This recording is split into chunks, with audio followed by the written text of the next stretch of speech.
And we're live. Good, good, good. Welcome to Distant House of Games, and we're back with more Phoenix Wright Ace Attorney Trilogy. And we're here with episode 5 as this is day 3 investigation. So let's get into it.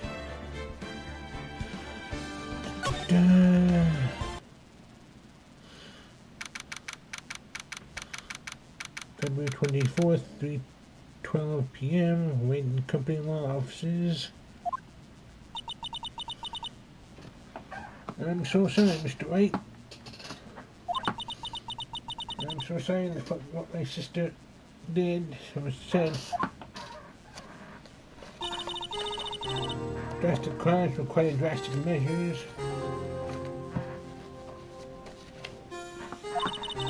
That's just the way it is.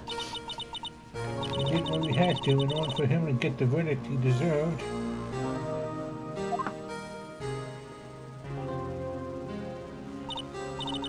I didn't know.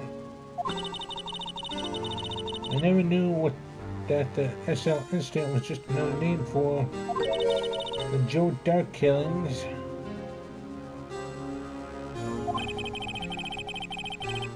Sounds like everyone's heard about these killings but me. I don't want to Dark convicted so badly. That's why she used me. That's why she used what happened to me. What do you mean what happened to you? It's all there in the file. Joe Dark's last victim was prosecutor Neil Marshall. When he murdered Officer Marshall's brother, he left behind an incriminating piece of evidence. But what did you have to do with those killings, Emma? On the night prosecutor Neil Marshall was murdered, Joe Dark tried to kill me. What? He tried to kill you? Officer Marshall's brother, Neil, was only trying to save me.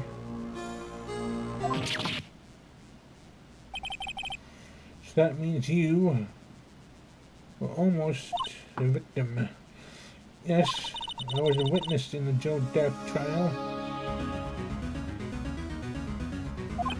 I didn't see that one coming.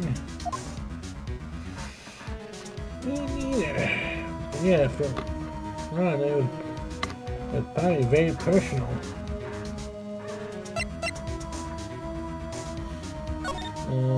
It's an incident. It happened 2 years ago. It was right about this time of the year, too.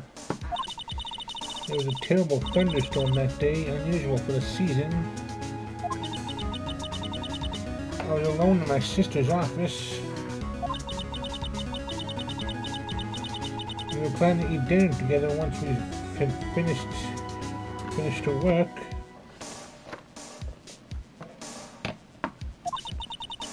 And suddenly, this terrifying man came bursting into the office. Joe Dark. It seemed like he was running from someone. He pulled out a knife and screamed at me. I didn't know what was going on. Just then, Prosecutor Marshall showed up. Jake Marshall's brother. Joe Dark tried to take me hostage. And before he could, Mr. Marshall tackled him. Then, what happened? I'll never forget it. Lightning struck and the lights went out suddenly. Bolt and lightning flashed outside the window, lighting up the office for an instant. What I saw then burned a permanent picture in my mind. I can still see it now. A permanent picture. After an incident. I don't remember the moment when Dark stabbed Mr. Marshall. So you weren't able to testify about that? No, I was only asked about when I was attacked. That must be why she made up the crime. Made it up? You mean provided bogus evidence? The prosecutor's office wanted that guilty verdict so badly. Lana forged the evidence and Mr. Edgeworth used it. Edgeworth? Yes, but I'm sure he didn't know anything about it. He could have known he was being given false evidence. Even so, that's when it all started. The rumors about Mr. Edgeworth, I mean. It's all my fault. If I could have just testified properly, none of this would have happened. So it's true, even though he may not have known it. Edgeworth really was involved in falsifying evidence. After that case ended, Lana was never the same. She became cold like she is today. She must not have been able to face up to what she did, especially not to Emma. Public picture. What did you see in the instant that crime occurred?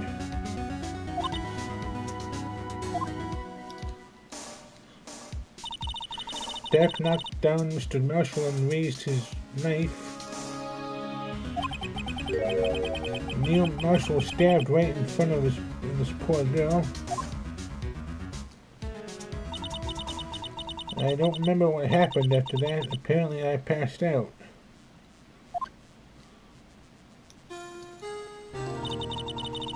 When I came to, Lana was cradling me in her arms. Poor Emma, you've been through so much.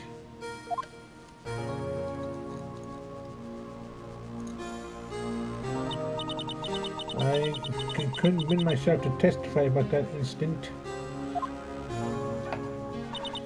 I tried, but the words just wouldn't come out. I drew a picture, but it wasn't any good. 2 years ago, you must have been 14. That's understandable.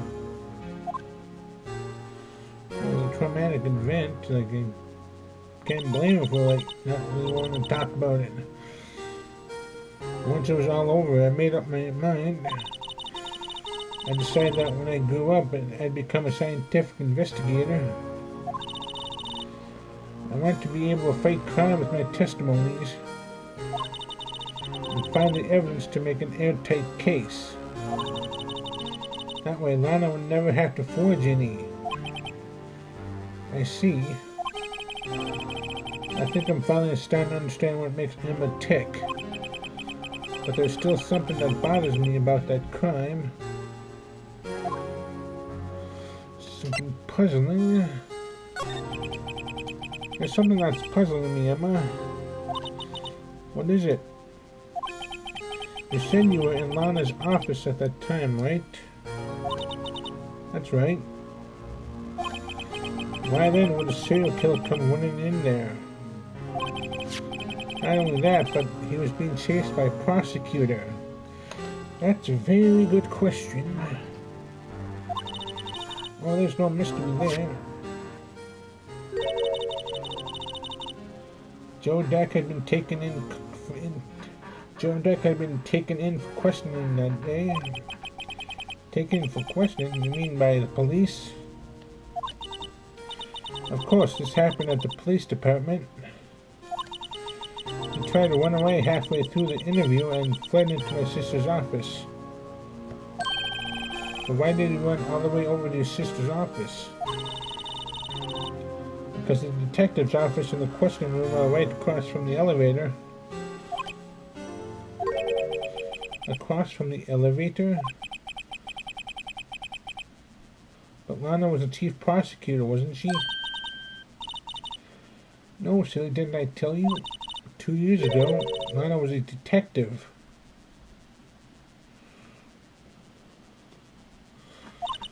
She was the best in the entire force. What? That's news to me. After the Joe Dak case, she was transferred to the prosecutor's office and made chief prosecutor. Lana used to be a detective?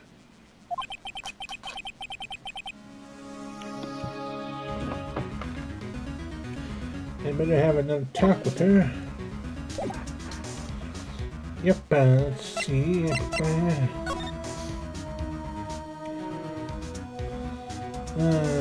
Let's see. Detention center visitors room. No. Mr. White, it seems I keep causing you trouble. Falsifying evidence. I didn't think you were the type. Criminals don't mind playing foul. Why should we? It's not a good look in court, Lana. But not if you want. An innocent person might be found guilty. Believe me, I understand the risks. Lana, Emma told me about you. Oh? About how you were a detective 2 years ago? And how the SO9 incident was the reason for your transfer to the prosecutor's office. That's right. Could you fill me in on the details, especially about the unusual change of jobs? I suppose you have a right to know, Mr. Wright. Okay, let's see. A lot of revelations were uncovered at the trial today, not the least of which was the fact that this case is largely connected to another one 2 years ago. Evidence from that case was stolen as well, though I expected as much. I know how obsessive Officer Marshall can be. At trial, it really wasn't fair, was it?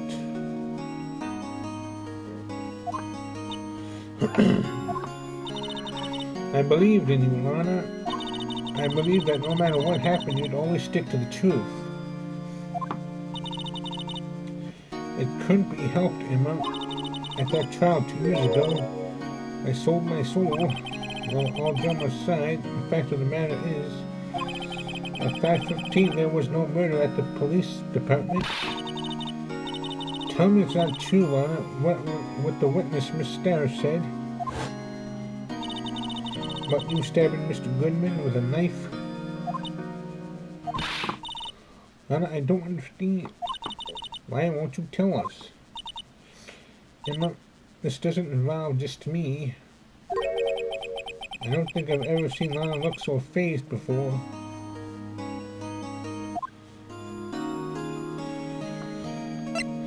Detective Lana Sky. It's true, I was a member of the police force 2 years ago. She was amazing. They still talk about all the cases she and Chief Gant cracked together. Chief Gant? He was the deputy chief of police back then, but he still worked with the crime scenes. Damon Gant, he was everything I aspired to be. They were the best team ever. They solved crimes before the reports could even be filed. Emma really idolizes her big sister. But now you're chief prosecutor. What happened? I always planned on becoming a prosecutor. The reason I became a detective was to gain experience investigating crime scenes so you can use that experience in court, right? Gant's help in the SO9 case was crucial to its resolution. After that, he became chief of police and arranged my transfer to the prosecutor's office. Maybe we should ask more about this investigation of theirs 2 years ago.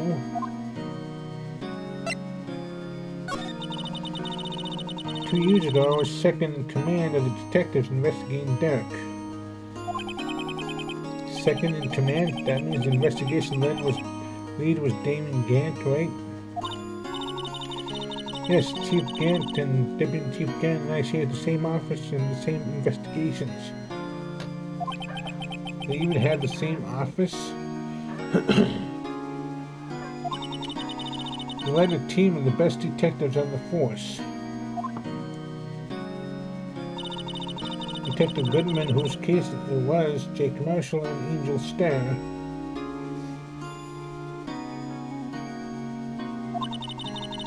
It was the first time Marshall worked with his brother. He was quite gung-ho.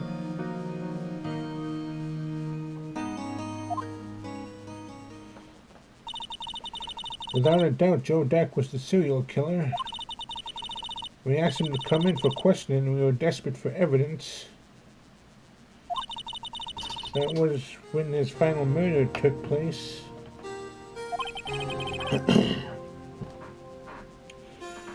When he tried to murder Emma, Prosecutor Marshall was trying to save me from Derek. You see, the first person who happened upon the scene of the crime was me. Now you tell us.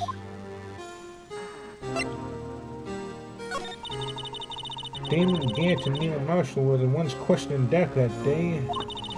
The investigation was in its final stages, and Derek must have suddenly panicked. So he waited until Gant and Marshall let their guards down and then fled the room. From there, he ran straight to the office shared by Deputy Chief Gant and myself. That's where he found me. So you were the first person to run to the scene, Lana? It appears so. I was filling some papers while Gant and Marshall were questioning Derek.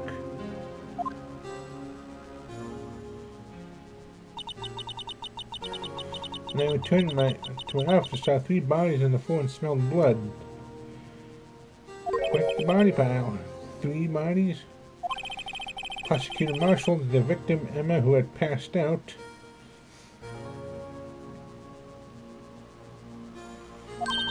And the suspect Joe Derek. During the struggle, it seems Mr. Marshall struck a final blow before he died. Ah, so he took Joe Derek with him.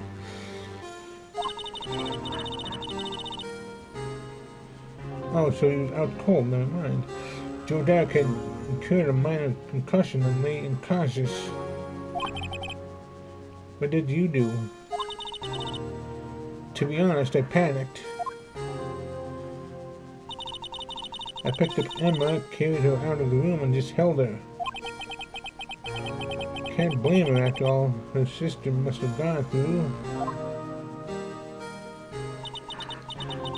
After that, I placed Derek under immediate arrest. Let me get this straight. You were all involved in the SL9 incident. That's right. Quite a coincidence, I don't buy it. What are you saying? There's no way everyone involved in this trial was also involved in that incident. Just by chance. But that case was solved 2 years ago. At least one person went to extremes because they didn't believe it was truly solved. Officer Marshall, yes, his actions came as a surprise to me as well. Ever since his brother died, he's changed completely. I guess he wasn't convinced with the ruling against Joe Derek. Life doesn't end with the closing of a case. Everyone has to live the rest of their lives with their memories. That case just might not be over yet. Emma was assaulted by Derek at the police department, right? Yes, in the office that Damon Gant and I shared. The office that Mr. Gant now occupies by himself, the chief's office. Maybe we should have a look at the chief's office, the site of the final SO9 murder. Yes, let's go take a look, see there. Today.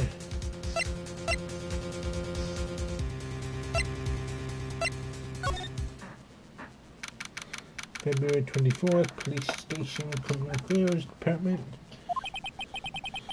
I don't see Detective Gumshoe anywhere. Things seem kind of quiet around here today. You're right, the chief of detectives seems the same though. Why don't we look for some other people to talk to? Right, we can come back here later.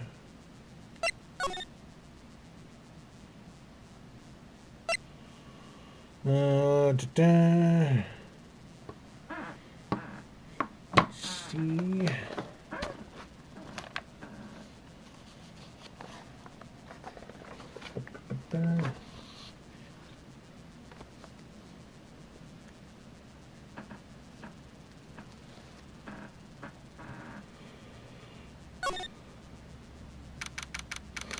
February 24th, Police Department.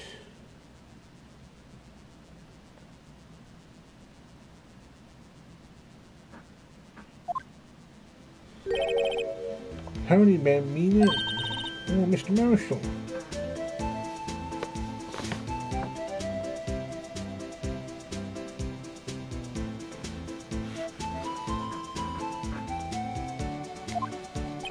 I never thought things would turn out this way when I woke up this morning. Chris, que sera, sera. You never know where life will lead you, huh, Bambina?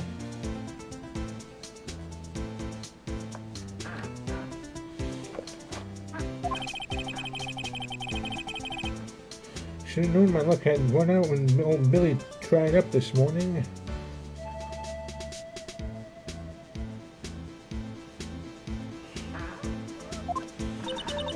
Billy? Yeah, who's Billy? It must be his pet cactus. Say, where are you headed? Just over to the prosecutor's office for a little interrogation. Again, you're shaving all over the place. It's a voluntary appearance, but we all know I won't be coming back. Tell me about you can't go into the evidence room today, partner. But Mr. Marshall, why did you do it? Why do prosecutors head west? That's what if ever there was a case I need to know the truth about, it was that one. Before you turn yourself in, Mr. Marshall, would you mind telling us exactly what happened? It looks like we won't be getting a steak lunch today.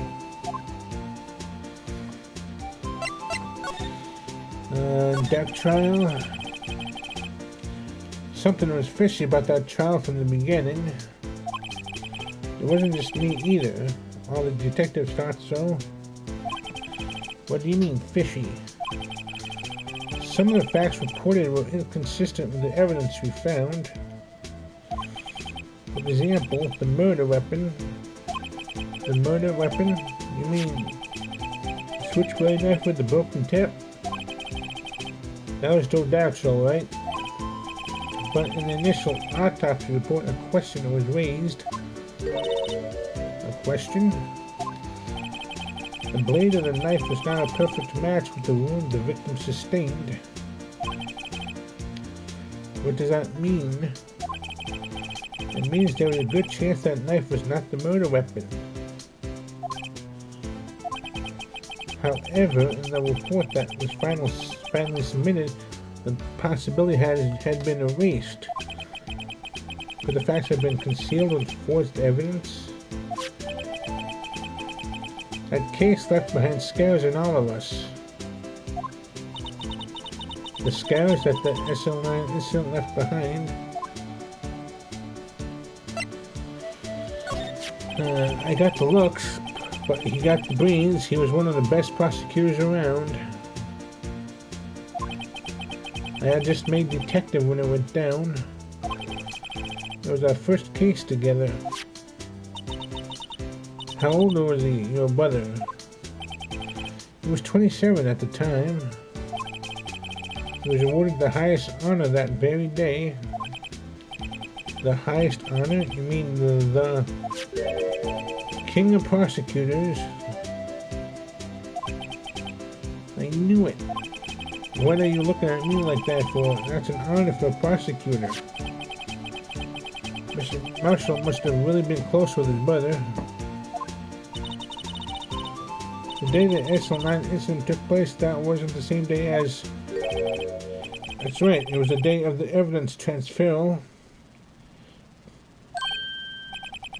Interesting. It was drizzling that morning, and by nightfall there was thunder.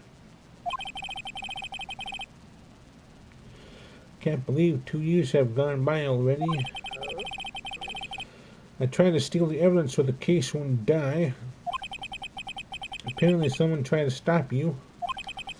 Detective Goodman was murdered, and the evidence locker was empty. There was something going on behind the scenes in that case. We all knew that later. Every detective involved in that investigation, save one, was taken care of.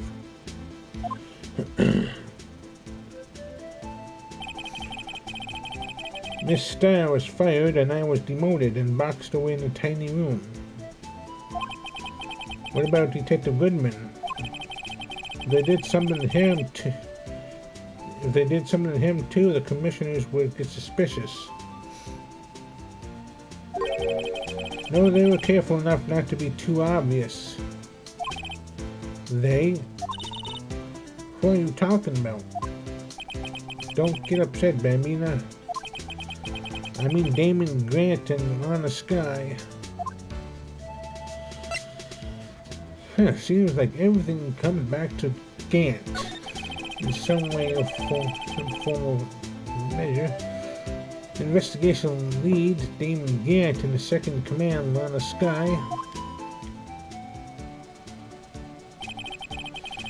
There wasn't a person on the force who hadn't heard of that duo. That case was the biggest step in both of their careers. After the case ended, Lana transferred to the prosecutor's office, right? Yeah, Damon Grant, the new chief of police, arranged for that to happen. She's never been the same since she left. Everyone who knew her said so. Chief Prosecutor Sky was totally different when she was a detective. Now that he mentions it, Emma said something like that too. Tell me, what happened to my sister? Sorry, Bambina, but her secret is too well guarded. I've never found out. Not a secret. It all started 2 years ago. So there you have it. That's my story. Did you enjoy it, partner? It was certainly enlightening. There's one thing for sure I found out in court today. That boy Edgeworth isn't my enemy. He was the one who used falsified evidence to get a guilty verdict. But someone else was the one who gave him that evidence and planned everything. That someone is Damon Gant. Yep. He's been acting funny the whole time.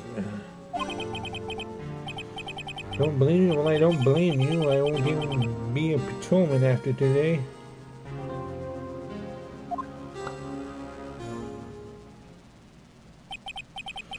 Too bad I won't be around to work with you. When you become a real scientific investigator. Adios, Bambina.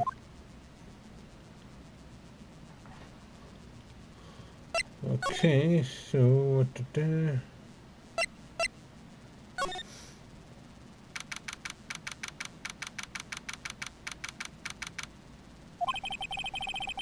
This place is always pretty empty, but today it's deserted. That must mean everyone's busy solving crimes. Oh, if you're looking for the others, they're all in the conference room. Thanks. Wow, he actually talked to us. With the chief prosecutor saying what she did and the decision about what to do. But Mr. Edgeworth, not to mention our statement to the media in tomorrow's trial. There's more chaos going on than Thanksgiving and Christmas put together. I think festive is the word usually used for those. So we'd like to have a look around Chief Gant's office. Just use the connecting hallway to the other building and take the elevator to the top floor. Really? You mean it's okay for us to go in there? I mean, we aren't a police officer or anything. Emma, why? Why did you have to say something? Hey, you're right. You can't go in there. It's off limits. Now I see where Detective Gumshoe gets this unique charm. Well, what are we waiting for? Let's head to the chief's office.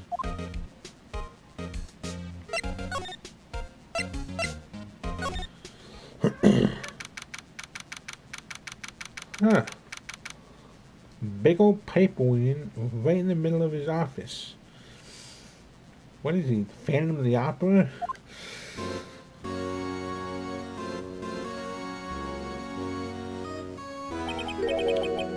Whoa, where am I? Pretty fancy looking office. The chief's office, silly. At least that's what it said on the door. Check out that pipe organ. That's real, isn't it? Hey, I used to take organ lessons in kindergarten. They used to call me Little Miss Bach.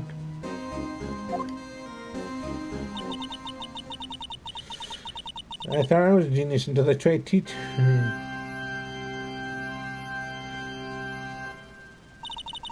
And they probably heard that in the next county.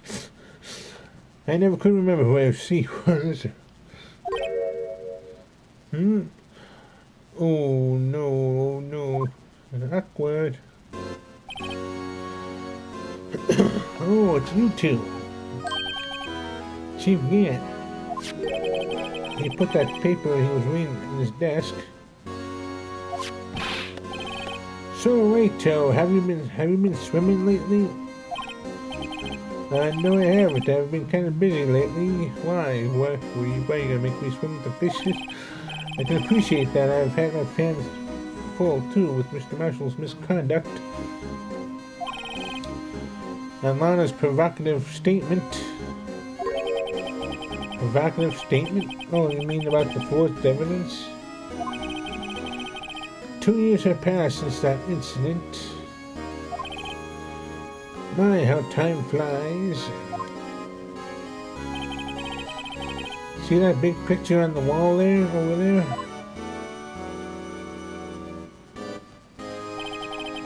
That's a picture of Lana, Neil, and me. And someone else. So this is Mr. Marshall's mother, Prosecutor Neil Marshall. We took it to commemorate our work together. Something's not right with this picture.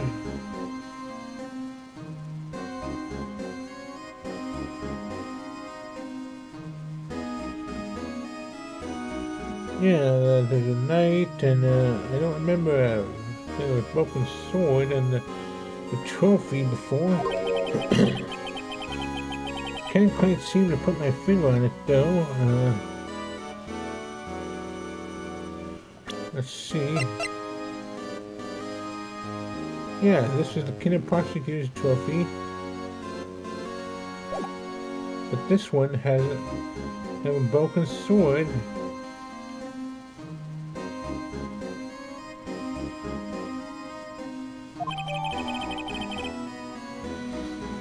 Can team picture enter the court record?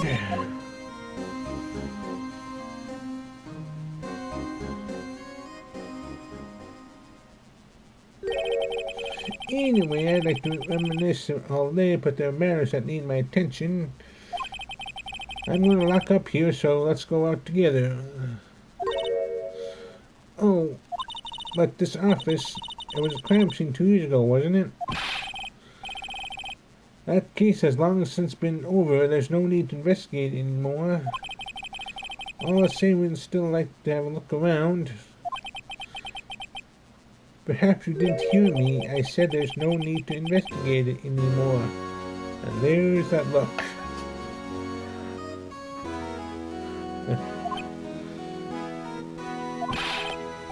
Hurry up and get out. I have a meeting to attend. You're hiding something, gang. Looks like we're not welcome. It seems that case isn't over with yet after all. What do you mean? I mean, Gant had something to do with it. Chief Gant denied a request to search the crime scene. That means there must be a reason he doesn't want us looking around in there. That's right. He's hiding something. You mean like a clue? There's got to be a way we can get inside the chief's office. Well, let's see. What could we do to...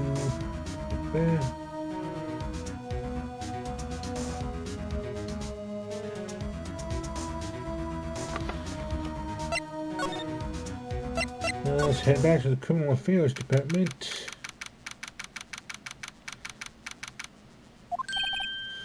Hey, pal. Detective Gumshoe, aren't you supposed to be in the meeting? I'm just taking a breather. My feet hurt. I know that feeling. From sitting so long. Actually, I'm serving everyone coffee. Ow. Ow. Sounds like Detective Gumshoe is still out of the loop. Say, have either of you seen Mr. Edgeworth? Edgeworth? No. Why do you ask? He's under fire from both the police department and the prosecutor's office. It's almost like the battle's between you two in court. That sounds serious. Is it because of what my sister said? That's basically what it all boils down to. That falsified evidence 2 years ago. Now Mr. Edgeworth has the whole world after his blood. Yikes.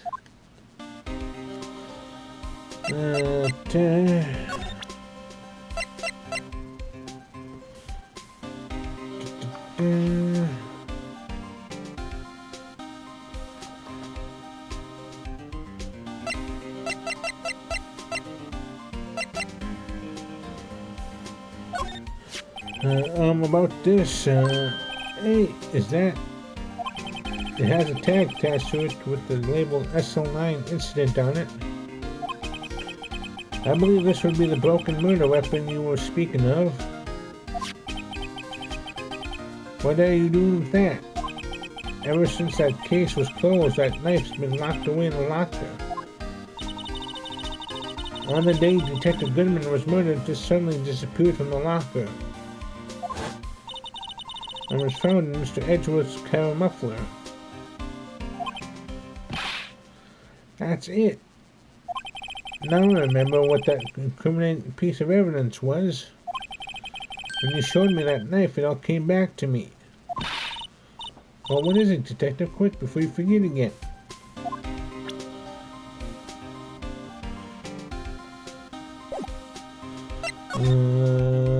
Edgeworth crisis, but why would Edgeworth be blamed? It's not like he knew the evidence was forged. Well, Sky is the guilty party here, isn't she?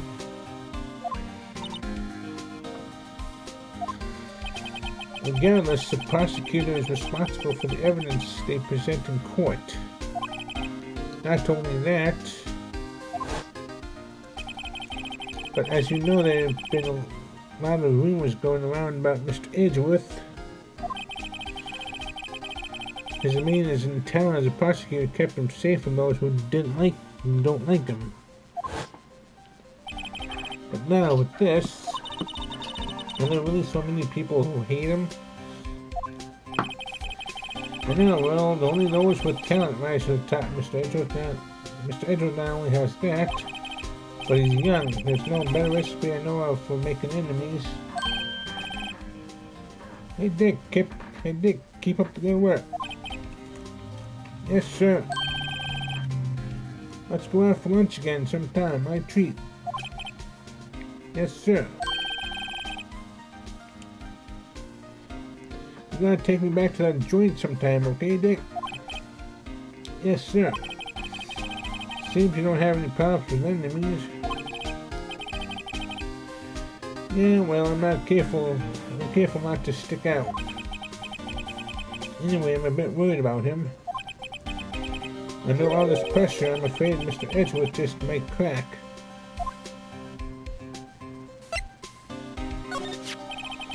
Actually, I took a look at the file earlier while coffee was brewing. He seems genuinely concerned for Edgeworth. Well, did you find out anything? The only evidence Doc left behind was during his final attack. His final attack, you mean when he killed Prosecutor Marshall who was trying to protect some girl? Me. It seems Detective Gumshoe never really realized Emma was the girl. That's when he left the most incriminating evidence of all. Well, what is it? Let's see. I think I had something to do with the murder weapon. Oh, I forget. Look, it's all written somewhere in here, okay? His powers of recollection never fail to impress. Maybe we should show him the murder weapon. It might jog his memory.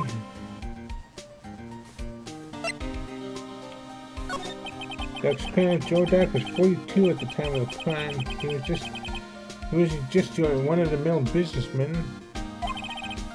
A businessman that made him take to serial killing.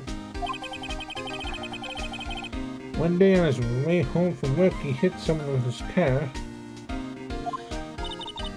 So it was an accident. An accident, yes, but it transformed him into an animal. An animal?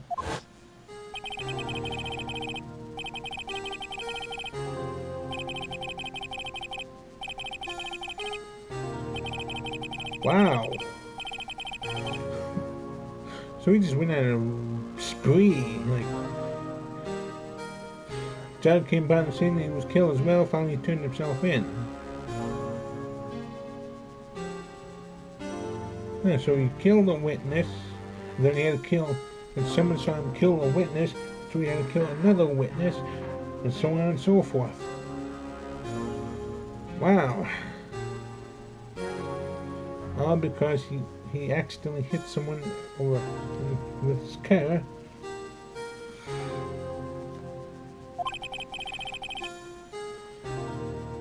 Seems he was a pretty careless animal. What's he? Yeah, he had a ton of screws loose. Of course, that is all conjecture. There wasn't a single shred of evidence. So he turned himself in. Yes, but in the middle of his questioning, he further murdered his final victim, Prosecutor Marshall. The crime was witnessed by someone too, but luckily Dak was arrested on the spot. It's a good thing that last witness wasn't killed. That last witness, aka Emma.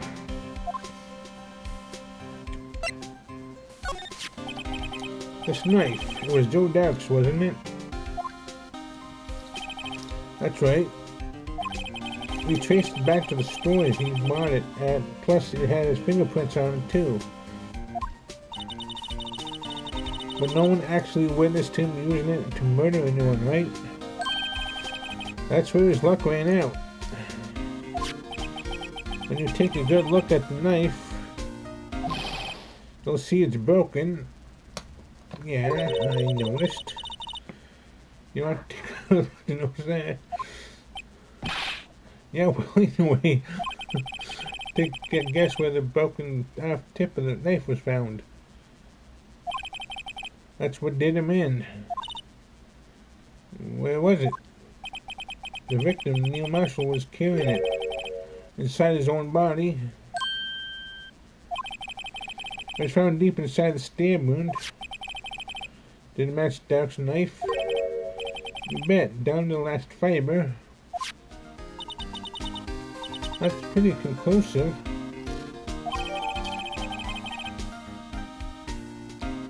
Stabbed in the back, died from punctured heart and lung.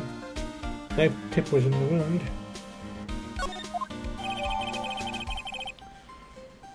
Broken tip was found in the victim's body. Blood on the murderer Joe Derrick. Well, there you have it in a nutshell. That's all I know. Can I ask you one more thing? What is it? If it's money you need, you should ask Chief Gant. It's not money, but does it concern the chief? His office is a crime scene, right? It's where Prosecutor Neil Marshall was murdered. The chief's out now and his office is locked. But we'd like to have a look around if that's okay. Well, any detective's ID card can unlock the door. What? Really? But if I let a civilian in there, I'd be charged with breach of trust. Breach of trust? Simply put, I'd be canned. Oh, sorry, pal. I don't plan on getting fired because of you. How about this ID card? It was Detective Goodman's. That won't work either. The data was deleted the day he died. Oh. So in other words, Gumshoe is our only chance of getting into the office. I wonder if there's something we could show him that would make him change his mind.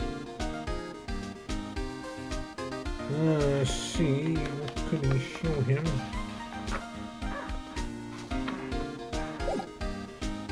Okay.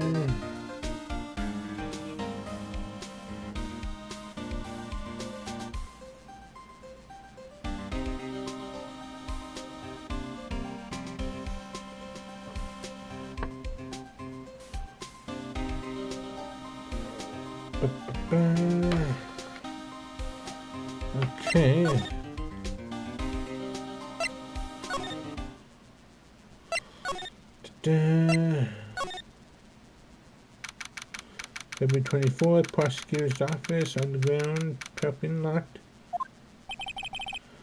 No one's here today, not even Miss Stair. Everyone's probably busy looking into what exactly went down in the evidence room. That must be where the detectives are. But we proved in court today that on the day of the crime, no one was murdered in the evidence room at 5:15 p.m. Yeah, I thought we were finally making some headway in our case. But instead, it looks like we just ended up making Lana look even more guilty. Hang in there, Lana. I've got to find all the answers by tomorrow.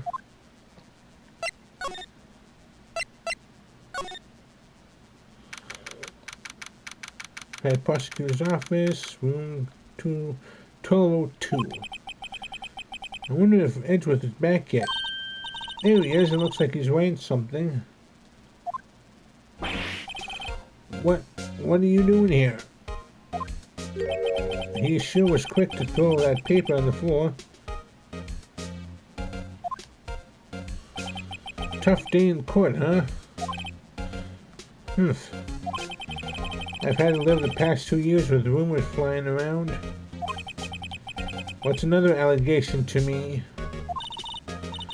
Cheer up, Mr. Edgeworth, I'm rooting for you.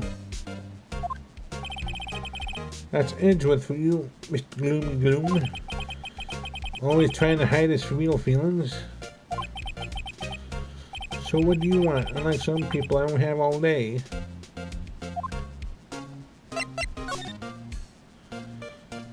Forged evidence.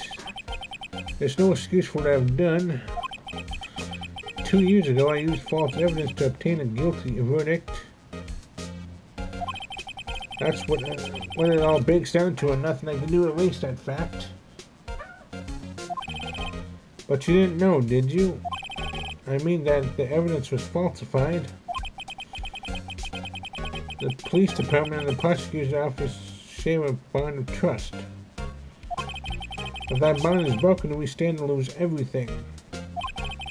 The police department's error is my error, my responsibility as the prosecutor in charge. The fact remains that the same no matter what excuses I might have. Mr. Edgeworth, I I take pride in my work. So tell me why. Why has it all come to this? Even Edgeworth can't keep this kind of emotion bottled up. Are you up for the trial tomorrow? First last year's trial and now this one. It seems all you do is worry about me. To be honest, you're getting on my nerves. You will like it and you know it. But Mr. Edgeworth, you can't just walk out on the trial. Tomorrow is the last day. It's too late to change prosecutors. I'll bet that's what my superiors are banking on. I never thought that case would come back to haunt me. Like this? What do you mean? A list of evidence, it seems too short. Most lists weren't twice as long.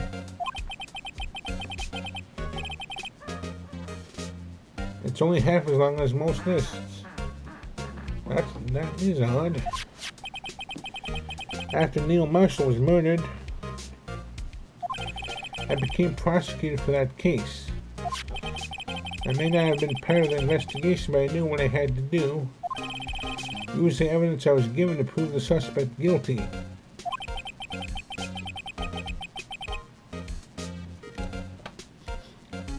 That was the only real thing in my mind at the time. Say, we just saw a picture taken around at that time. That picture, something seems strange about it. Could you tell us again about what happened that day? The day Detective Goodman was murdered? You were participating in the ceremony over at the station, right? I've never cared for ceremonies, but I had to attend that one. Because you were awarded this? Those receiving awards can't exactly skip out on the ceremony. I finished up at the office in the morning, then drove over to the police department. You finished up at the office? Yes, just odds and ends, clerical stuff. I didn't plan on returning to the office that day. That is until I was asked to take something back. Take something back? This.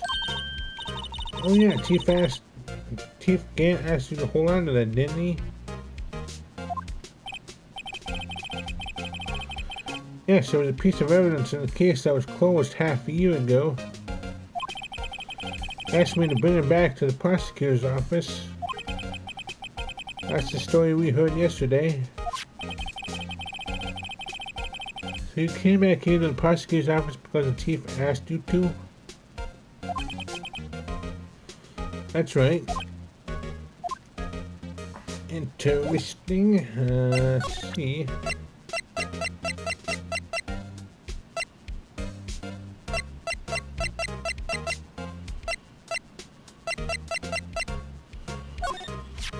This picture was hanging on the wall in Chief Gant's office.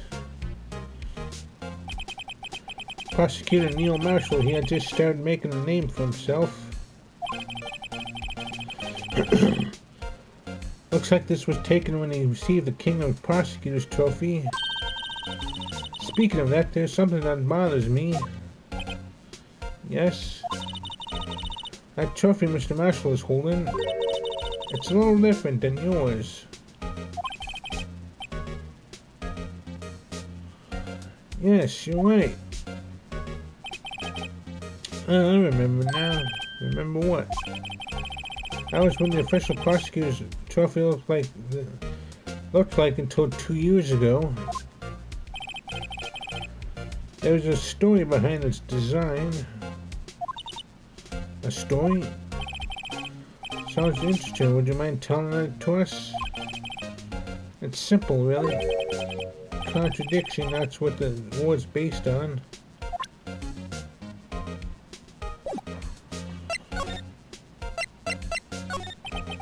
This award originates from an ancient Chinese tale. In Chinese, the word contradiction is written with two characters. The first means halberd, and the second means shield. Have you heard the story? Me? Oh, sure, yeah. Everyone knows that. Favorite story.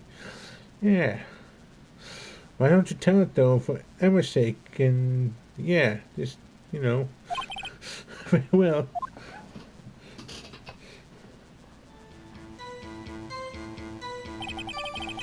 Long ago in the kingdom of Shu, there was an arms merchant. One day he presented the king with two items. That's a nice looking shield. The first was a halberd he claimed could slice through any shield or armor.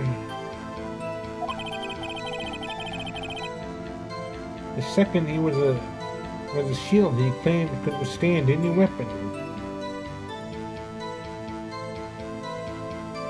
Kind of like a immovable object means an unstoppable force type of thing. Wait a minute. Those claims contradict each other. Very perceptive, but then again, you've heard the story before, right? Yeah, totally. Absolutely. Well, anyway, as you mentioned, the very descriptions of these items described them both. When the king pointed this out, the merchant was left speechless. And thus the Chinese word for contradiction was born.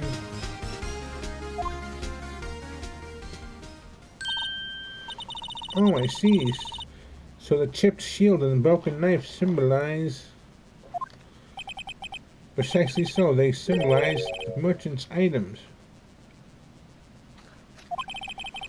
The ancient tale ends with the merchant at a loss for words, but it's in our nature to pursue matters to their conclusion, even if it results in something ugly as this. Wow, thanks, Mr. Edgeworth. I learned something new today. That's funny. If that's so, then why were you only given a shield? We'll have to ask Chief Gant. 2 years ago, he had the halberd part of the award abolished. Chief Gant, King of Prosecutors Trophy updated court record. Interesting. Again, it all leads back to Gant.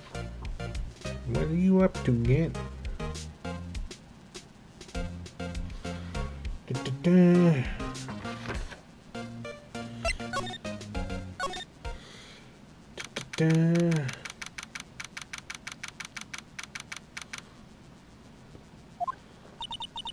Excuse me, it's you. Would either you care for a quarter pound of roast beef? I'd be up for some roast beef. Mister, I guess he's out of lunches. You're certainly out of curious, so I doubt you. Kind of like the first person who sucked a cow's nipple to discover milk. Has anyone ever told you you're a bit weird, Angel? Still, I never thought you'd go digging up that case from 2 years ago. Everyone in this trial was involved in the SL9 incident. Not only that, but the murder occurred on the very day this evidence from the case was due for transferal. This can't be attributed to mere coincidence. Aren't you forgetting something? You know, that little scene they happened to witness? The instant Lana stabbed Detective Goodman with a knife. No matter how much of the past you dig up, it won't change what I saw.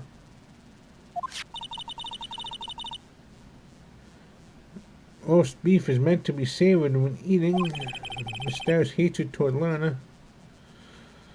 What did she do to you in the past? It all dates back to 2 years ago.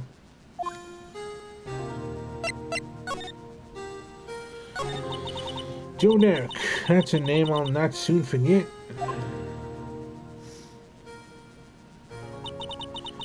We trailed him for half a year. Oh, the pressure.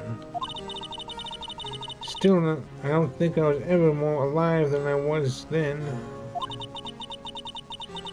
Those days were steamier than a bowl of hot gravy. Poor old Jake Marshall thought, no, he must have been going through hell. You mean because of his brother's death? They were close, those two. After Neil died, something took over Jake. He became obsessed. Seeing Jake like that made her all the more desperate. Her? Lana Sky? My sister? The best of the best were put on that SL9 case. Of course, they were led by the legendary duo and Chief Gant.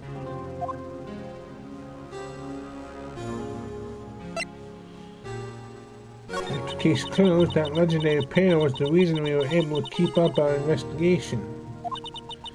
That's why we were so shocked on over how it turned out.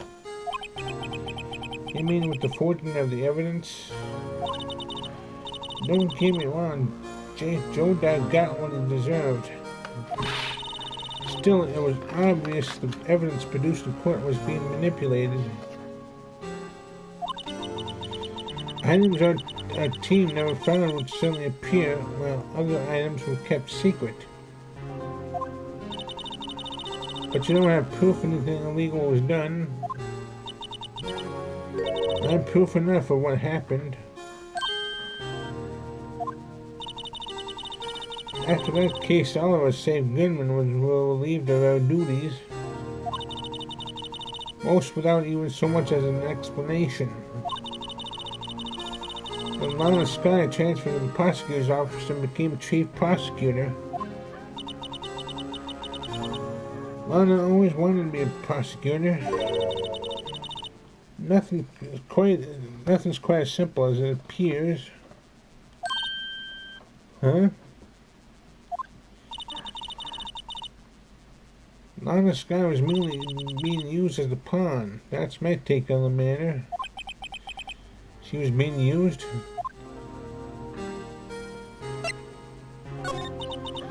Damon Grant and Lana Sky.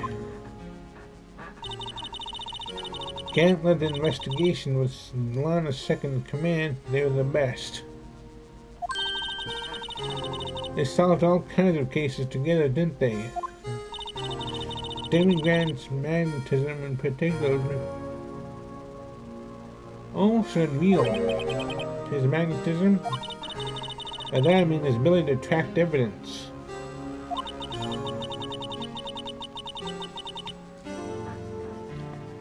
He produced the most incredible evidence in cases he handled. Incredible evidence, you mean? Oh yes, there were rumors about him even back then. No one dared confront him, though. I think she's talking about forged evidence. Back then, everyone looked up to Lana. All the detectives wanted to be like her. Really? Oh yes, myself included. I was a fool, really. She hated anything crooked and always watched out for the other detectives.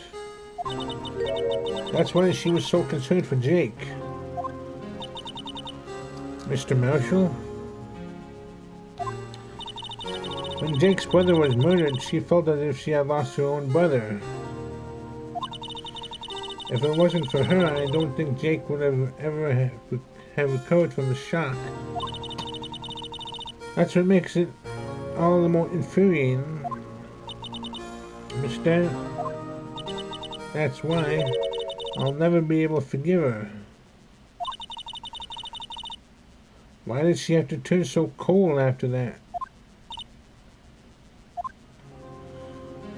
I mean, used. Lana transferred to the prosecutor's office 2 years ago, didn't she? Yes, thanks to Chief Gant's powerful influence. Chief.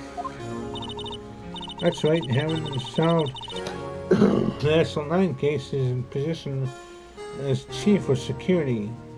Was secured. There's only one thing left for him to control, and no one could stand in his way. The prosecutor's office. What? You mean that's why Lano was transferred? If he could control the chief prosecutor, he could control the prosecutor's office. That must have been his goal all along. But how could he control Lana?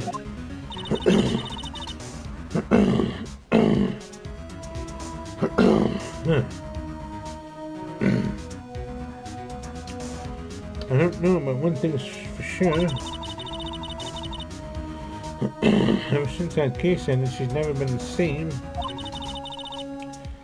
It's only logical to conclude there must have been a reason for her change.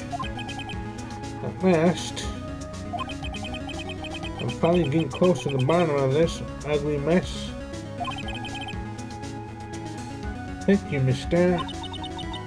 You listen to me, rookie. It takes more than just ingredients to create fine cuisine.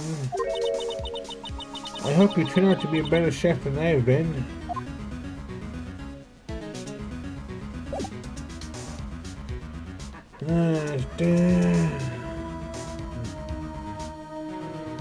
Let's see.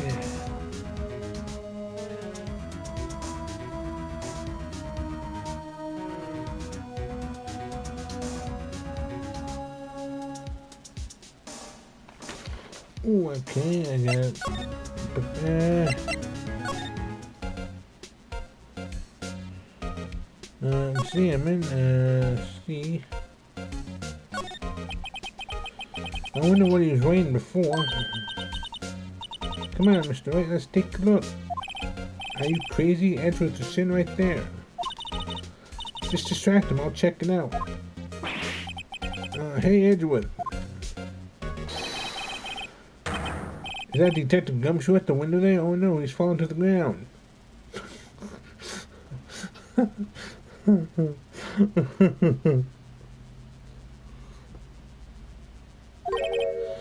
Hold on, first let me see what this girl's doing crawling on her feet. He didn't even look.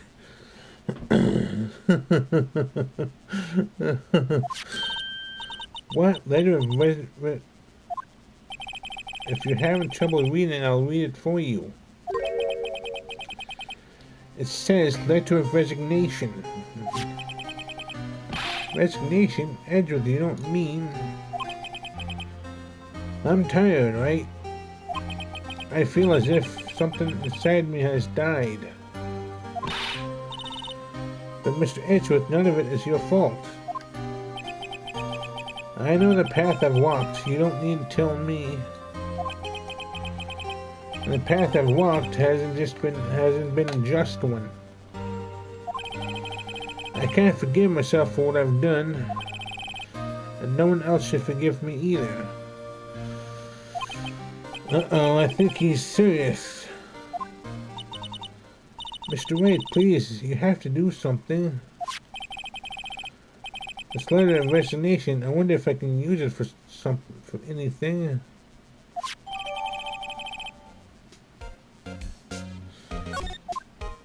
Okay, let's see.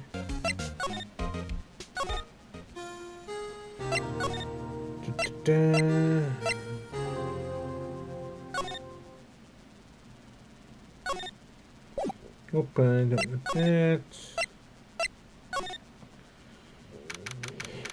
Criminal Affairs Department. Oh, you're back. You're still here? I gotta make 150 copies of these files. Brewing coffee, copying files. I'm turning into a regular DJ. You mean secretary? That's not what DJs do. You're a DJ as well? If I'm not mistaken, I think he means desk jockey. Oh, that DJ. I was gonna say, I gotta admire your persistency, but my answer's still no. I'm not letting you in the chief's office, period. It'd be my neck on the line. That office is the last crime scene in the SL9 incident. I have to take a look in there. There's gotta be something we can do to make the detective change his mind.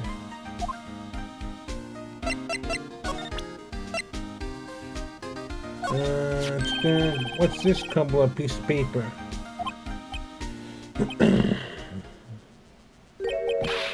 No, wait, Mr. Edgeworth can't be serious. Is he ever not serious? I can't believe they've pushed him this far. Mr. Edgeworth really feels responsible. When I first met him, I thought he was as cold as ice, too. But I know different now. He trusted us detectives to provide him with sound evidence. But we betrayed him. Detective. That's it, I've made up my mind. But here, take my ID card. You can't do that if someone found out. They won't let you off the hook with another lost item report.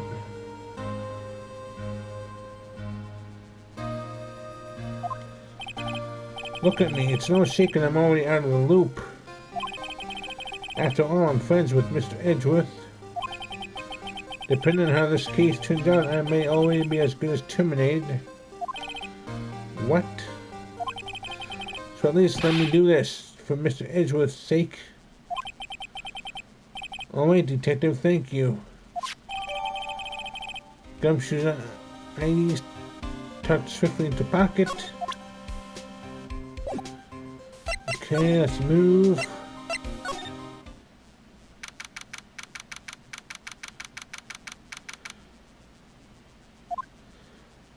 Here goes, Mr. Right. Click. Beep.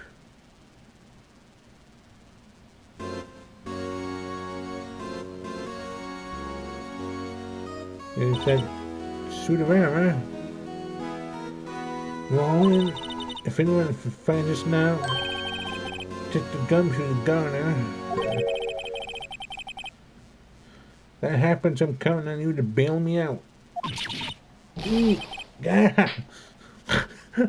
Did she slap him? Sorry, I thought you were a ghost. I didn't even know you could slap a ghost. Ah, Detective Gumshoe. What are you doing sneaking up on us like that? I wasn't sneaking. I was just worried something might go on. So I came too. If you're here, then what's the point in giving us your ID card?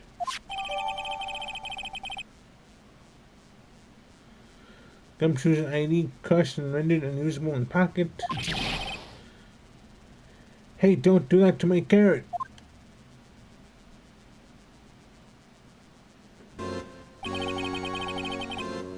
I hardly ever get a chance to come in here, so I figured I'd have a look around myself. Besides, we're all in this together now. You really do want to get fired, don't you? Not if you're lucky. Now come on, let's see what we can find out. Got a bad feeling about this. Yeah, you and me both, Phoenix. See. This is the real deal, isn't it? This armor and these weapons. Sure as pal, the chief doesn't care for imitations. First the pepper was in this armor. You know how many taxpayer dollars must have gotten into this room? What, you mean we're paying for this? Yep, you are, Emma. No, Emma, no, tax evasion bad, no. No, no, don't do that. You don't have any taxes to pay. Shush. Be careful what you say. Who knows? The chief may be hiding his armor as we speak. You know, I really doubt that, don't you? I don't think he'd fit there. Yeah, he kind of built like a pro wrestler. Even if he did, he'd never be able to get back out. Cut it out. You guys don't know how scary that guy can be. Oh, we know. We definitely know. The safe. This is safe, isn't it? Safe, that word is rife with intrigue. Okay, if you say so. Looks like a code needs to be entered in this panel to open it.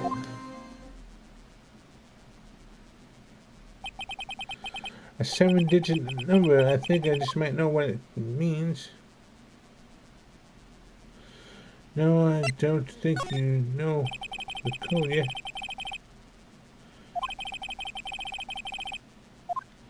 Yeah, wait till we find something.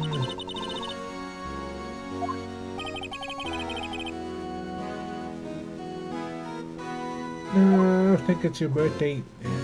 Never sure. Da, da, da, da.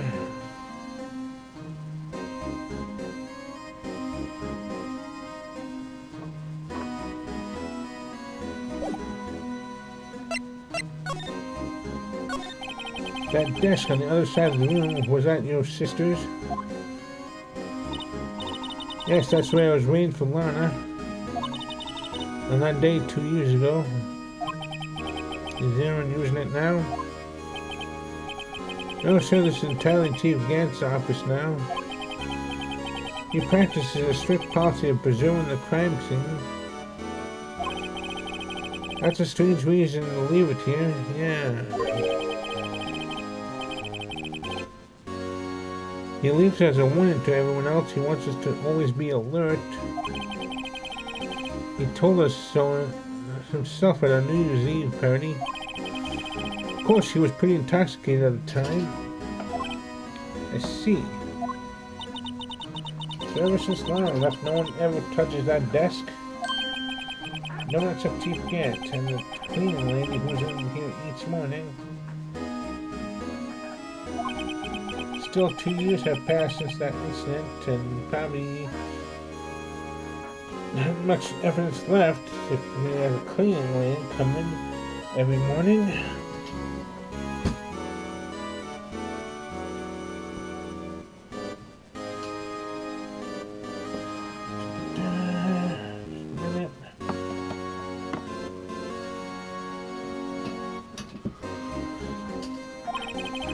There can't possibly be any clues remaining. That's right.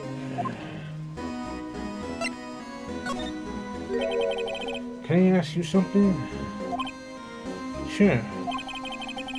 You only came here to look around, right? Because it's one of those SL9 crime scenes? I mean, that's your only reason for coming here, right? Isn't it? Why do you ask? You don't think, you weren't to me? No. Well, there's no way, never mind. Don't worry about it. Okay, then let's take a look around a bit more. Hey, hold on, not so fast, buddy. What is it? When someone tells you don't worry about it, it's supposed to start bothering you, pal. But you said don't worry about it. You don't just let it go at that. Sorry, this guy's starting to get on my nerves. Okay, so what's bothering you? You two don't think Chief Gant might be a suspect, do you? Yes, I do think that.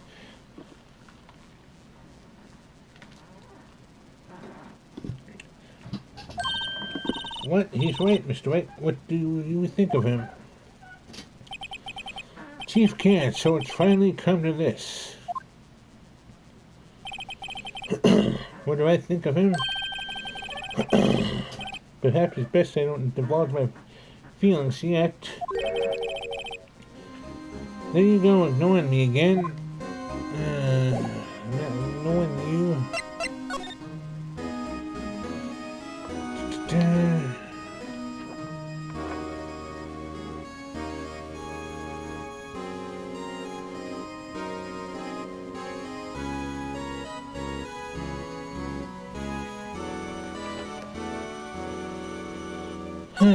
See, this is safe, isn't it?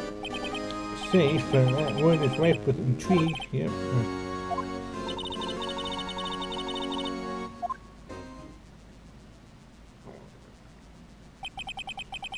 7-digit number. I think I might.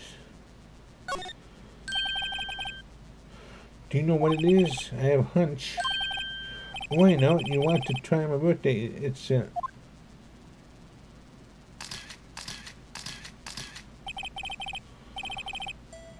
I have a better idea. Here goes nothing. 1, 2, 3, 4, 5, 6, 7.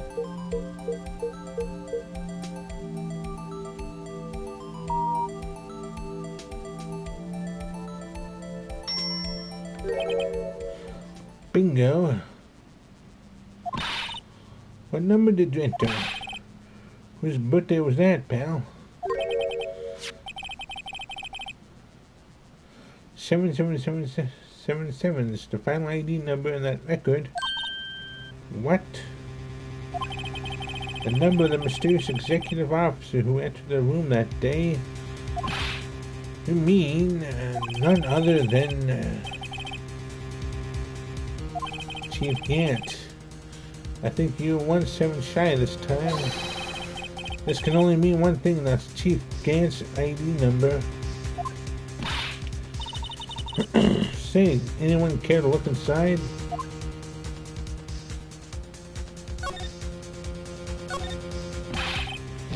Is there any money in there? How much does he have stashed away? Look, it's a shard from a broken cup. This somehow looks familiar. Where have I seen this before? There's something else in there too. What's this? It looks like a piece of leather cloth.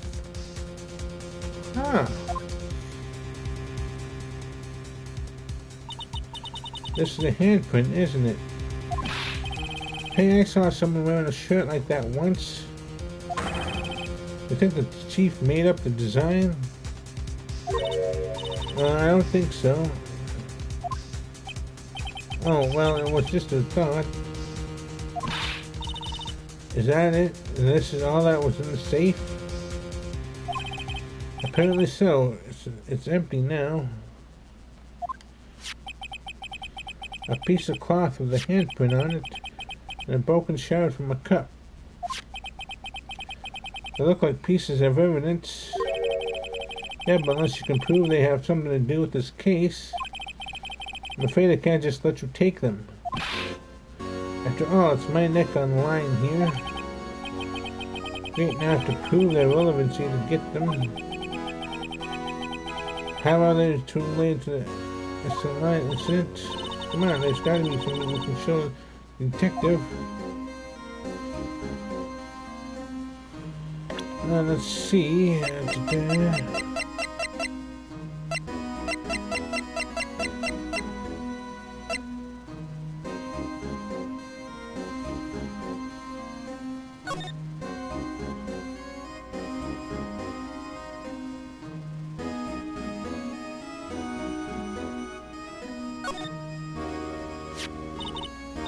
Hey, look, they're hard to make out, but there's some darn good stains here.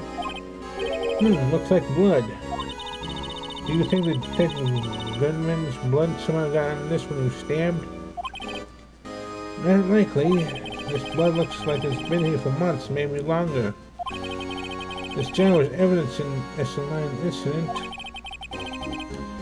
That might be where the blood got on it.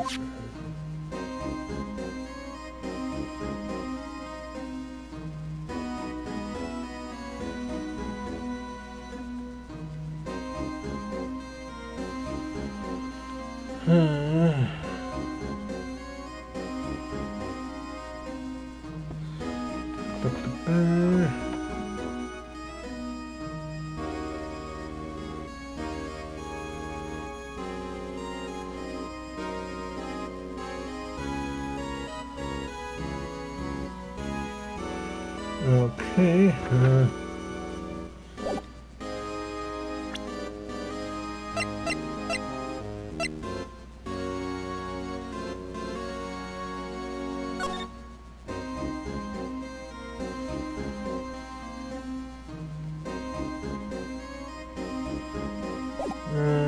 No, that's not what I want.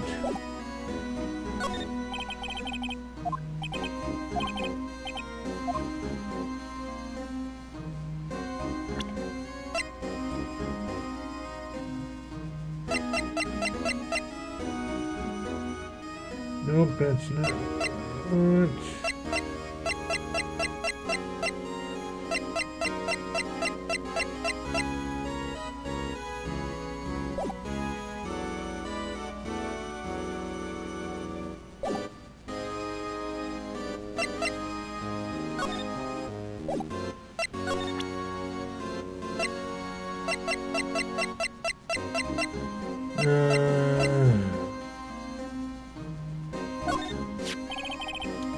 Good. Can you have another look at this chair? I remember when the three of us put together back together on those were the days. It's kind of early to be nostalgic. Wasn't this jar a piece of evidence from that case? That's right, one of the shards had SL9 instant sticker on it. Doesn't this ring any bells? You know, that fragment we just found? You mean this one that was in the safe? Yes, that one. That was in the safe.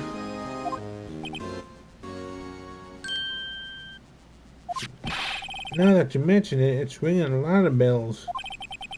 Let's see if it fits. Here, let me see that chair. I'll take a crack at this. Go ahead, pal. Show us what a rookie can do. Straight, here's some glue.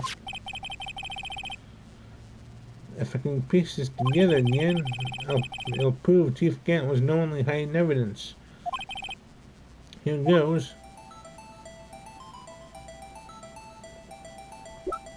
Let's see.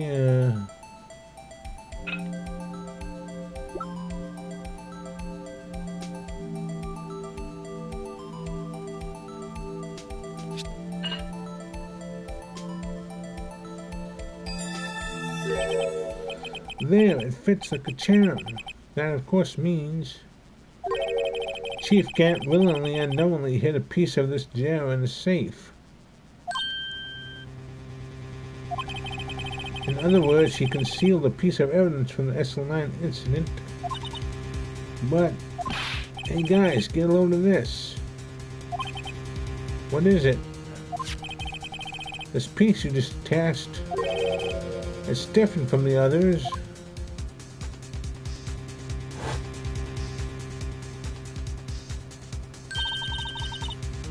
There's a reddish line on it. Yeah, it's like something was. Someone was saying like a word. I don't get it. Why would Chief Gant hide this in the safe?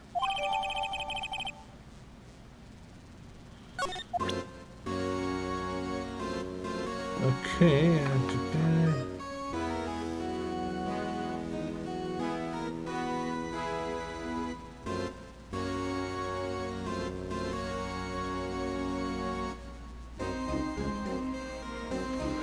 see.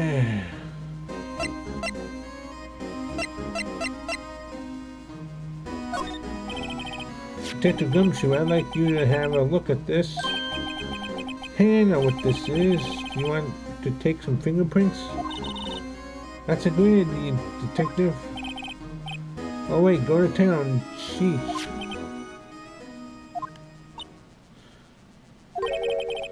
What are you doing? Why are you sticking out your hand like that? Go ahead, take my fingerprints. How much that's your fingerprints we want to take? Huh?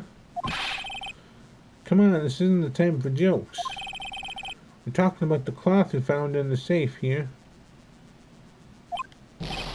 Oh, I knew that. The one with the handprint on it, right? Sheesh, where's your sense of humor? Okay, Mr. White, let's check for fingerprints. Sprinkle the powder on the cloth. And once again, they've been absorbed in the prints. Blow the rest away. Where are you, my mom? I don't have to be told a million times. Alright, let's get this over with.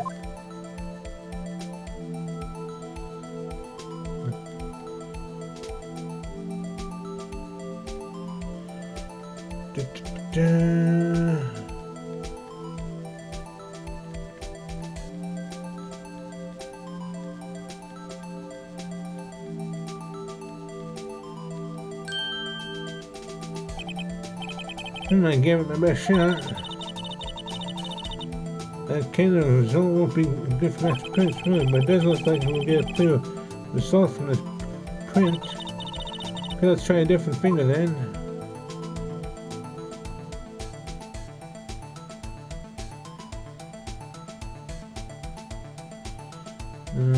Let's do that.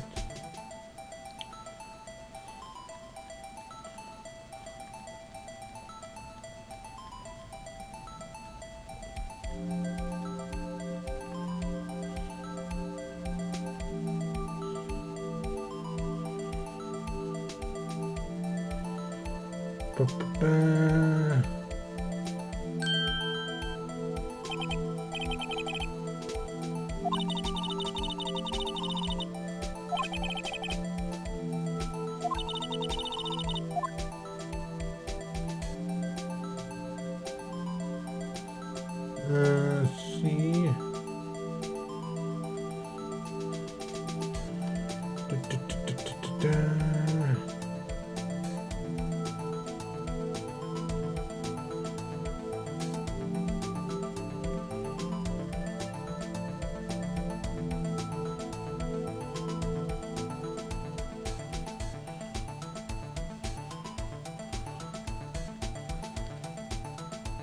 That's much better.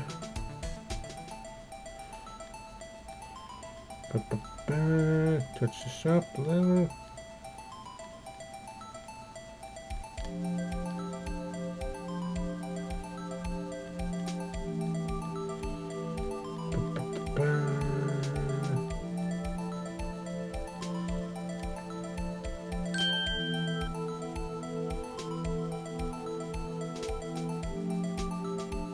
Let's see.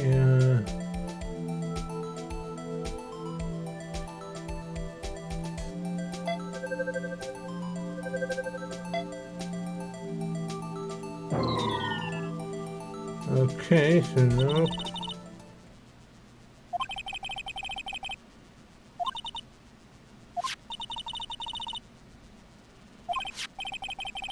Now that's shared.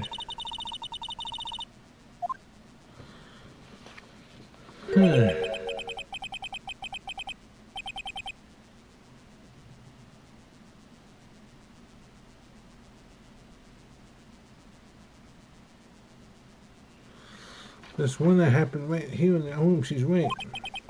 I should check the fingerprints of everyone who was in here that day. The way I see it, there's a higher power at work here, you just gotta have faith. Comparing.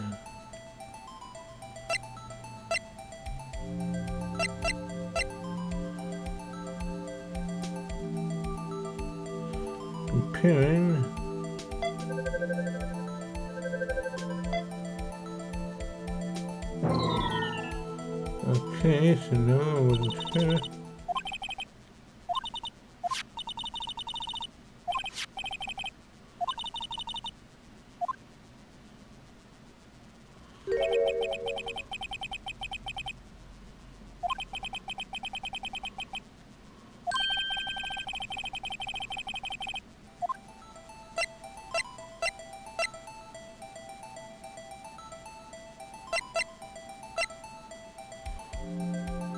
I was in here that day. Let's see.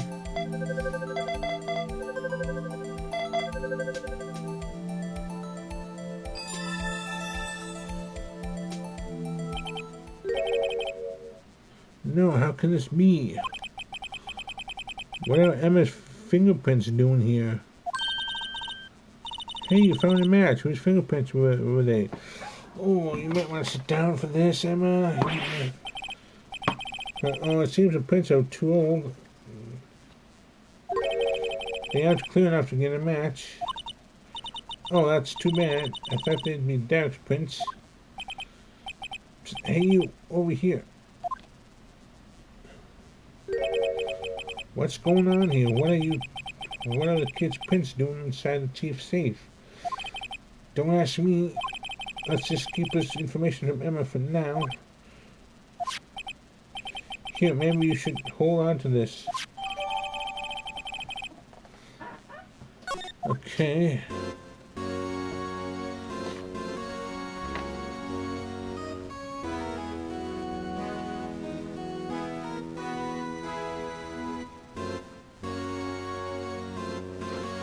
Okay, examine.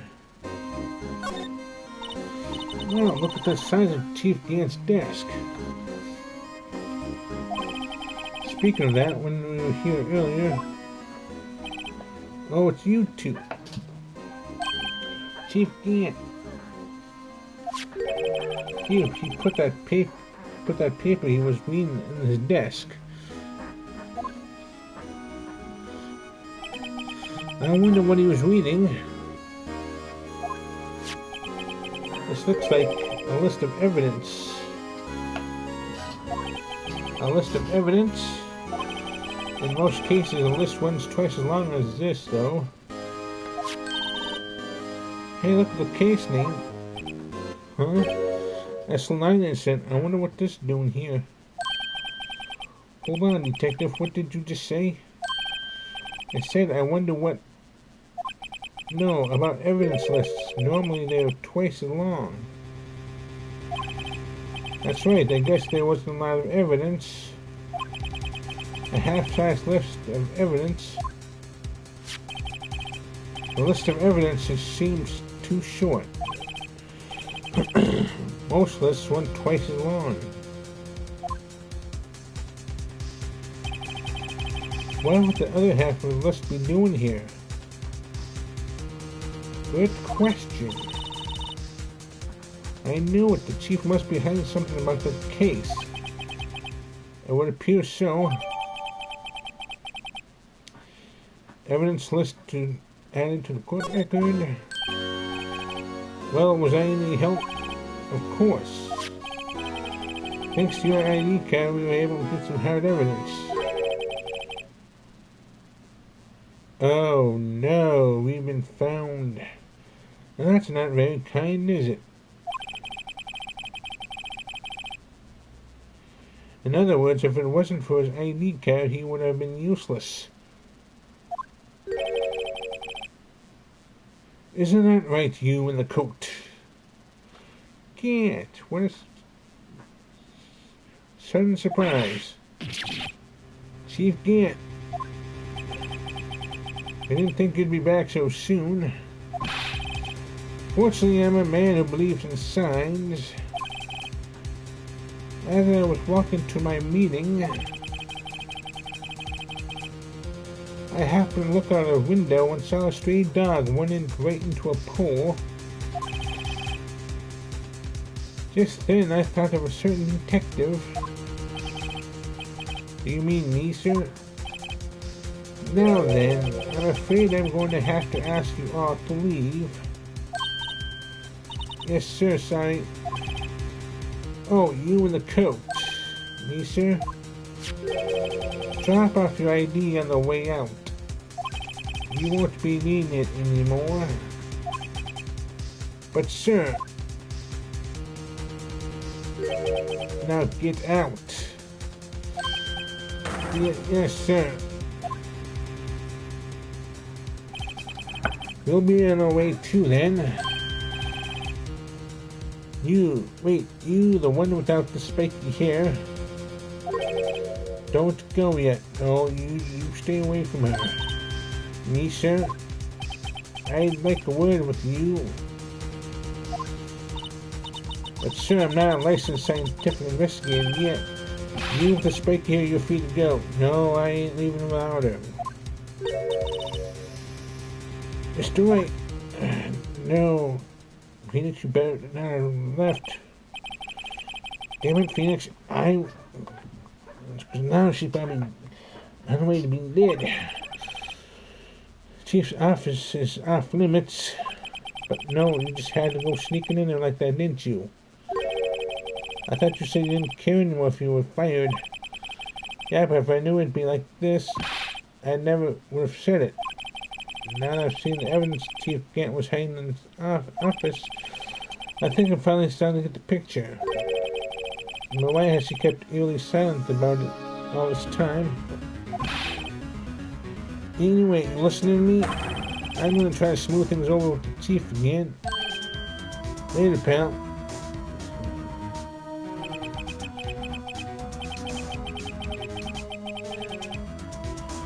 After that, I heard from Emma. She said the police wanted to ask her some questions, so she'll be busy for the rest of the day.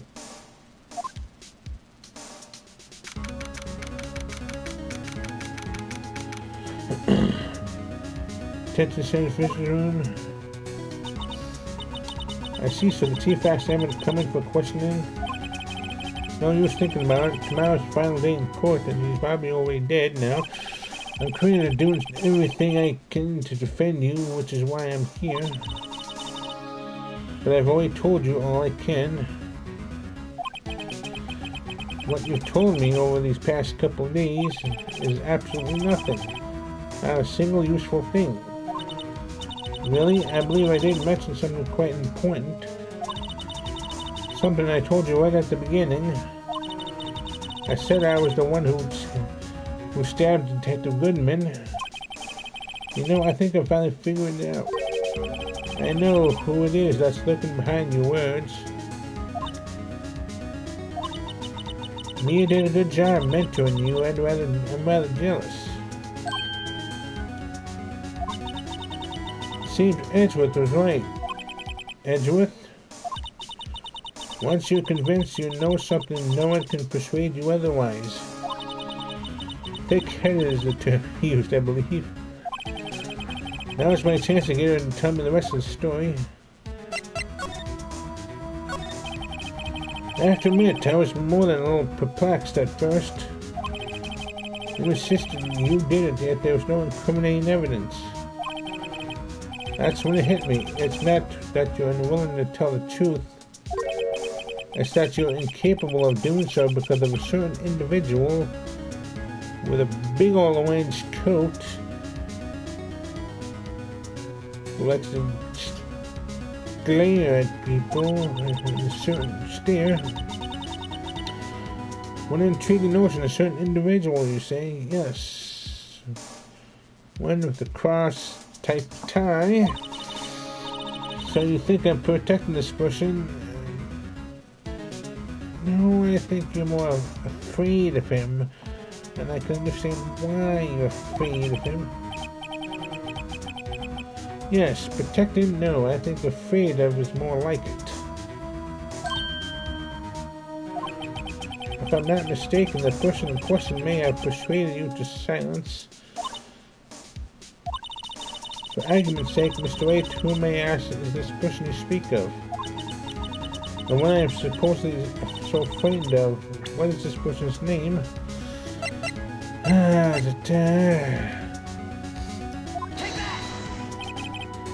Well, Miss Guy. Mr. White, you are addressing the Chief Prosecutor. Do not forget your place.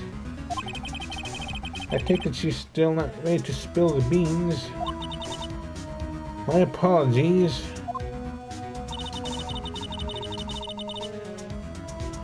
Could you please tell me a bit more about what you think you know? We were partners until 2 years ago. I respected him as a detective. Assuming he's respectable, then tell me something. Why would he try to hide his crimes? His crimes? Both you and Edgeworth will be brought before a board of inquiry for what you did. Specifically hiding and forging evidence. Of course these are serious offenses. Why is it, though, then, that Chief Gant's name was never mentioned? Chief Gant? Edgeworth didn't know the truth behind the forgery. The only party who could have possibly tampered with the evidence was me. I had access because I was second in command of that investigation. Yes, you, but also one other, Damon Gant. If you intend to accuse Chief Gant, you'll need more than just words. Show me proof that Chief Gant falsified evidence on a case.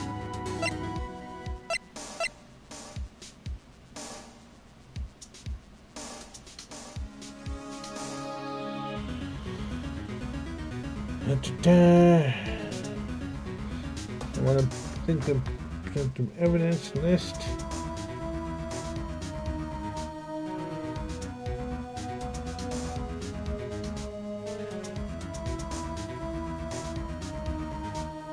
But unstable jar.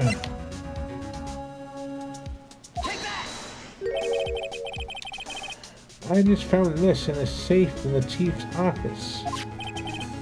This jar piece, this piece of cloth. Do you know what these are? They are pieces of evidence from the SL9 incident. The person concealing evidence was none other than Chief Gant himself. Now tell me, why are you taking all the blame for him? Touche, Mr. White. It's as you surmise, I cannot disobey the chief's orders, even if it means being found guilty for murder. Why not? Come now, Mr. White, you can't possibly expect me to be able to tell you that. 3 days ago, I had no choice but to cooperate. In the murder of Detective Goodman? Well, perhaps I should say follow orders. Yes, that's more accurate than cooperate.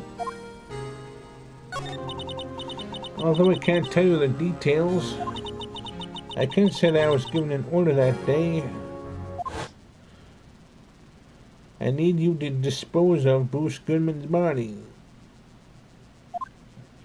You'll find it inside the trunk of Miles Edgeworth's car.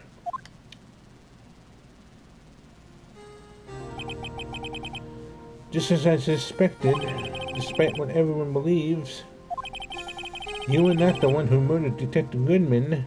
Gant was. Correct. You were just ordered to dump the body.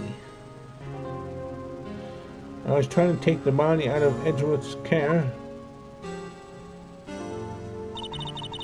The trunk's lock was broken, and I discovered that murder weapon while inspecting the body.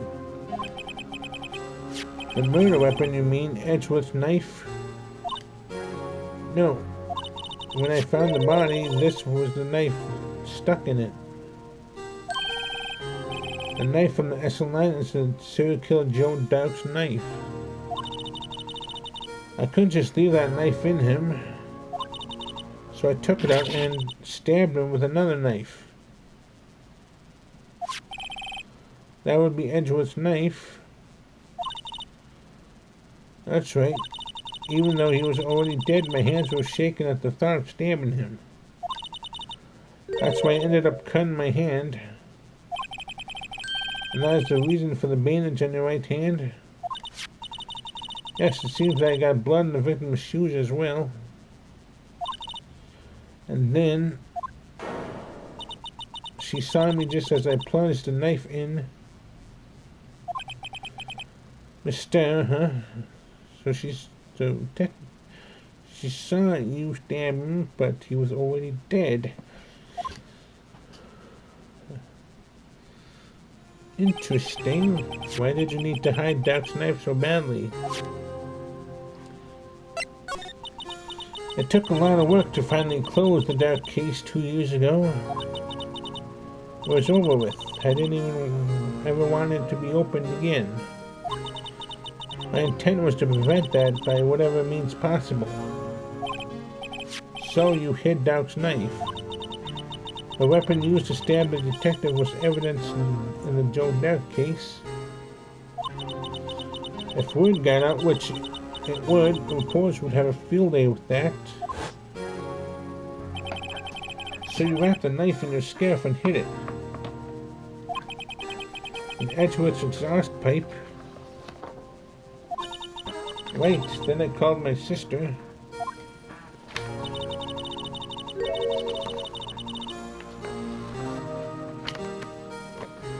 Tell her what happened, asking her to hide the knife that was inside my muffler. You asked Emma? I didn't want anyone on the force to know about this. That would explain why Emma is so confident about Lana's innocence. Speaking of phone calls, I had a bad feeling about one of them that day. A bad feeling? The truth is, after I received those orders from Chief Gant, the first thing I did was make a phone call. A phone call to Patrolman Jake Marshall.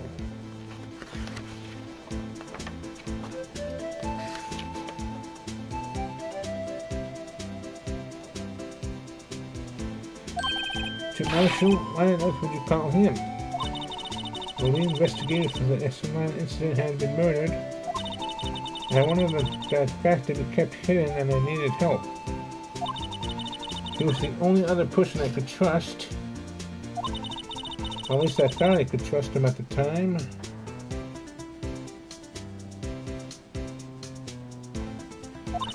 However, it seems that after I spoke to him, he went off on an escapade of his own. Oh, you mean not wanting the case to die, he decided to take things into his own hands. He disguised himself as Detective Goodman and tried to steal the evidence. He had already stolen the ID card, but it seems he still hadn't made up his mind to break into the evidence room. After my phone call, any remaining doubts he had must have disappeared. So your phone call caused the incident in the evidence room?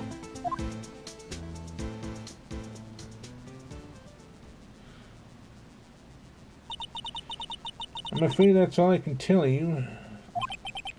But Lana, you've earned my respect, Mr. Wright, both as a defense attorney and an investigator. Now please, don't pursue this any further in court tomorrow. Tomorrow's trial, there's only one way to drive off Lana's demons. I've got to get to the bottom of everything.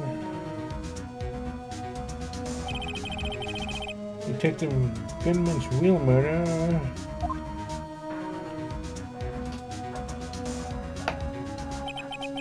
And what went down in the chief's office 2 years ago. To be continued.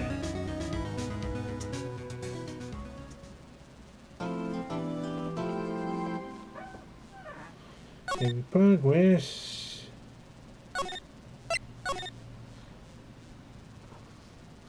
Final day, trial former, and we shall take a break.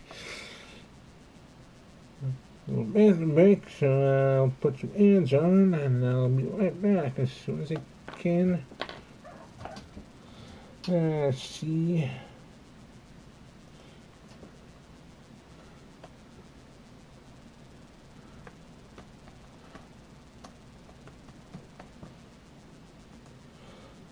Let's do a 3-minute ad.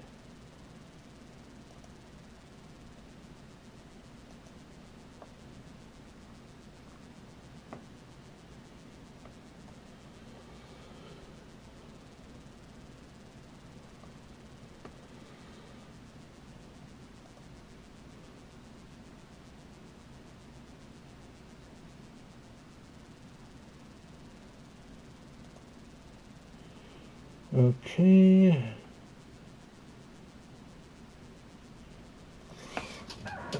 I shall be right back.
Okay, I am back. Just let me get my headphones back in.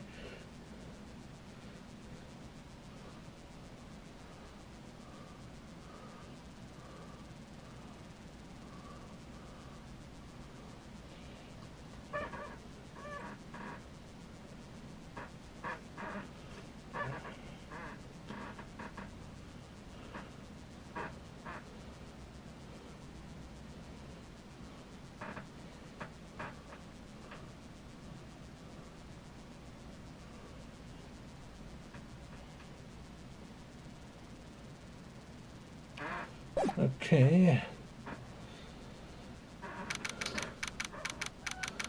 February 25th, 9:47 a.m.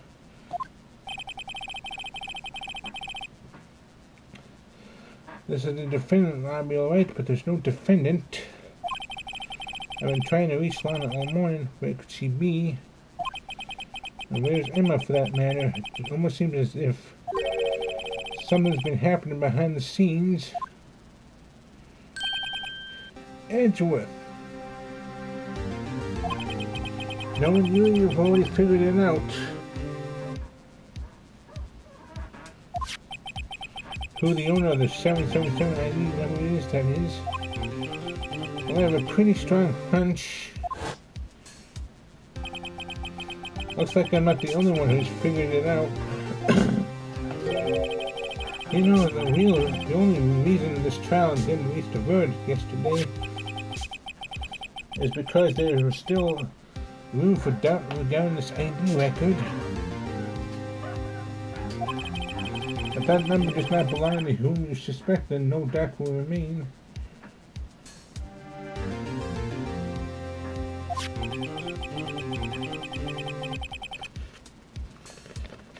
After all, he hasn't been officially charged with anything. True. True, not yet. But we're gonna get to that. In any event, once all doubt has been removed from that, I can call for a ruling. 5 minutes, right, and Chief Prosecutor will be found guilty. But she didn't do it. I figured you'd say as much. That's why I came here, to hear what you have to say. This is the first time he's ever done something like this. Lana's hiding something, and the only way we'll ever know the truth is to draw it out of her. The truth? Everything goes back to the SL9 incident. Don't be stupid. Today's the last day of the trial.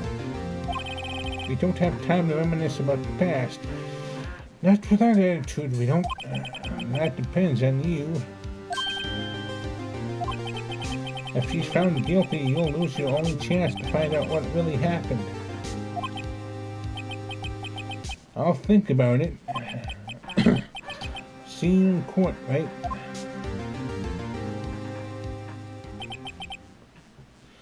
This is it. If I'm ever going to find out what Chief Gant has on her, it's now. February 25th, 10 o'clock a.m., District Court, Courtroom number 9. Court is now in session for the trial of Miss Lana Skye. The defense is ready, Your Honor.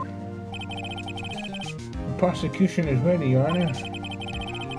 Normally, this is when the prosecution puts forth its opening statement. But before that, the police chief has a proposal to make. Chief Gant. What? Ah, you. Morning, folks. How's everyone doing? Hey, G, been back to the pool yet? No, I've been drowning. Enough as it is in my work. Oh, that's a good one. Don't think I can top that. If you don't mind me asking, Chief, exactly what is this proposal of yours?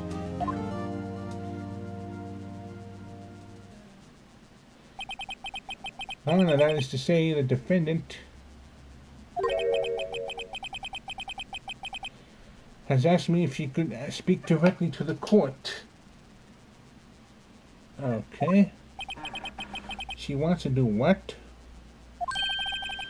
Haven't heard what she tends to say. I feel like she should be granted her request.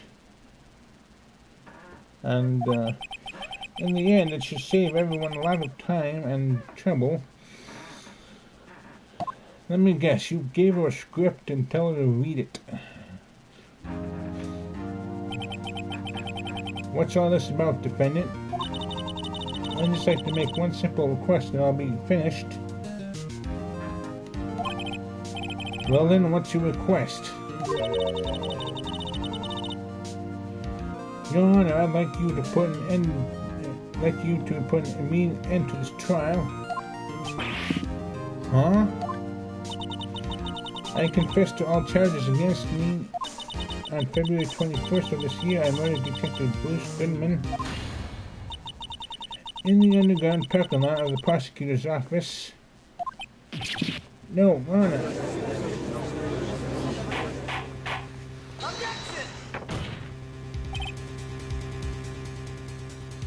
You can't. Your Honor, the defendant's claim does not change the defense's plea. In that case, Mr. Wright, I no longer require your service. Lana, what are you doing? What are you doing? Your Honor, I hereby forfeit my right to an attorney. The prosecution may lack direct evidence against me,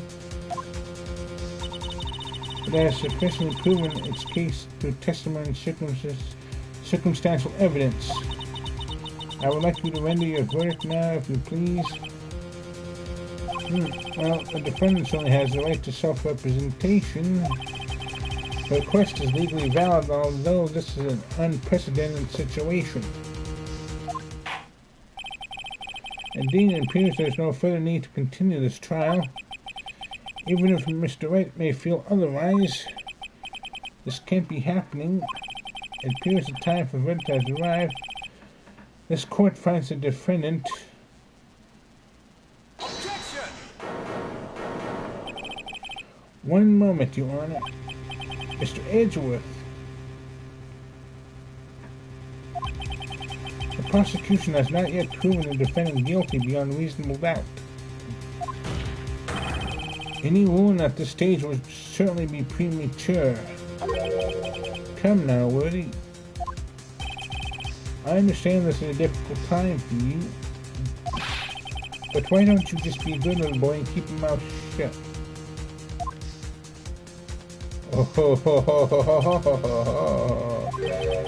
I don't think I care for your tone, Chief Gant.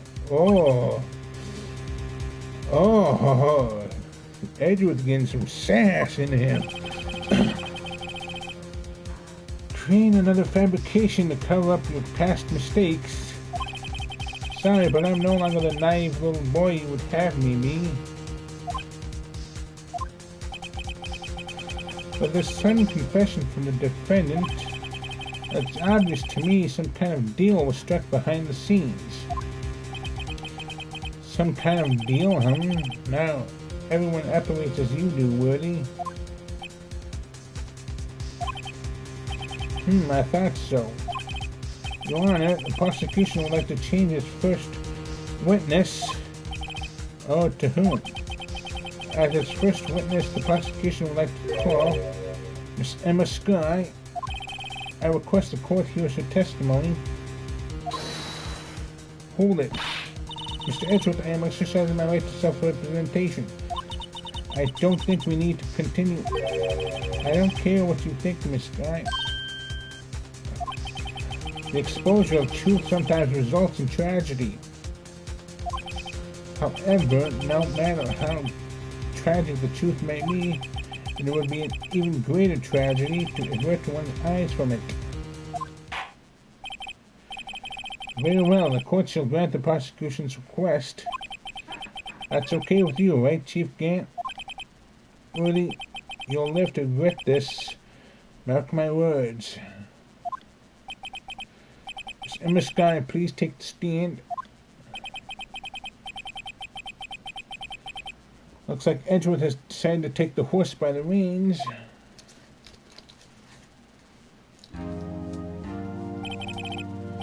Now then, witness, please state your name and occupation. My name is Emma Sky. My occupation, I'm Lana's little sister, and I want to be a scientific investigator. 2 years ago, you encountered the serial killer Joe Dark of the Joe Dark killings. Is this correct? Yes. I'm trying my hardest to forget about that, though.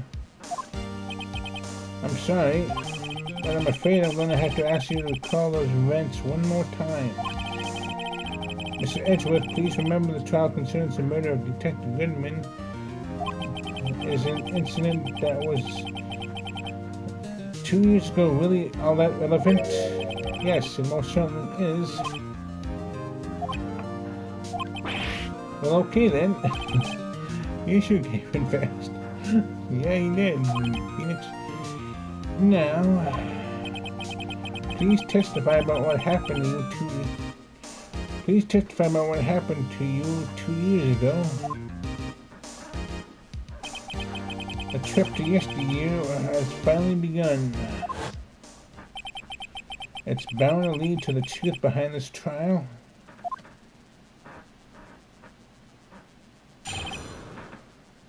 Two years ago, I was waiting in my sister's office that day.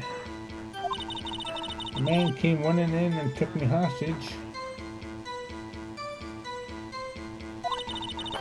Neil Marshall rescued me, but I'll never forget what I saw in that instant. The man raised up his knife and stabbed Mr. Marshall in his chest. It's a good thing you weren't harmed. I passed out. I don't remember much. That's understandable. However, please tell me, Mr. Edgeworth, what does this testimony have to do with Detective Goodman's murder? That will soon become apparent, Your Honor. We've got to admire him for his courage, considering he has no evidence. Very well, the defense may begin its cross-examination. Okay, let's see. I was in my sister's office that day. And he went in and took me hostage. He must arrest me. Can you tell us about that? Mr. Marshall jumped on deck just then. The lights went out. The lights? It was just about this time of year. There was a terrible storm going on and lightning struck nearby. So the electricity went out. Wait a minute. If it was pitch dark in that room, you shouldn't have been able to see anything, right? Right, but just then the lightning flashed again outside. That sudden flash left an unforgettable image of the scene in my mind. I see. I told the detective about what I saw then. The detective? Yes, Detective Goodman. He was in charge of the case. Detective Bruce Goodman, the victim. So you spoke with Detective Goodman about this 2 years ago. Yes, that's what's so scary about this trial. And you told Detective Goodman about what you saw? Yes, but at the time the words just wouldn't come out. That's why I drew a picture. A picture, yes, I think she mentioned that before. Well, Mr. Wright, have you heard enough?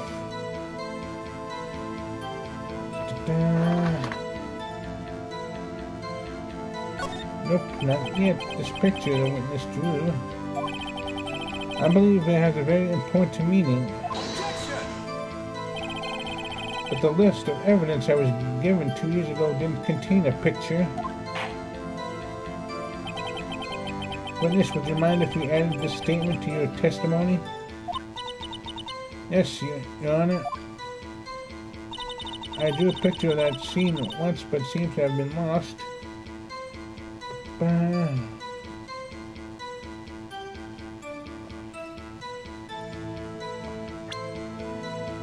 But we have a list. Objection! Mr. Edgeworth, this little girl put all her heart into drawing that picture, and yet you would insist on denying its existence? Huh? Hey, I'm not the bad guy. All I'm saying is that as the prosecutor for that case, I wasn't handed such a picture. That may very well be, but that doesn't mean it doesn't exist. Behold, this is the evidence list for the SL9 incident. Please turn it over, Your Honor. Turn it over. What's this? Yes, what is that? Hey, that's it. That's the picture I drew.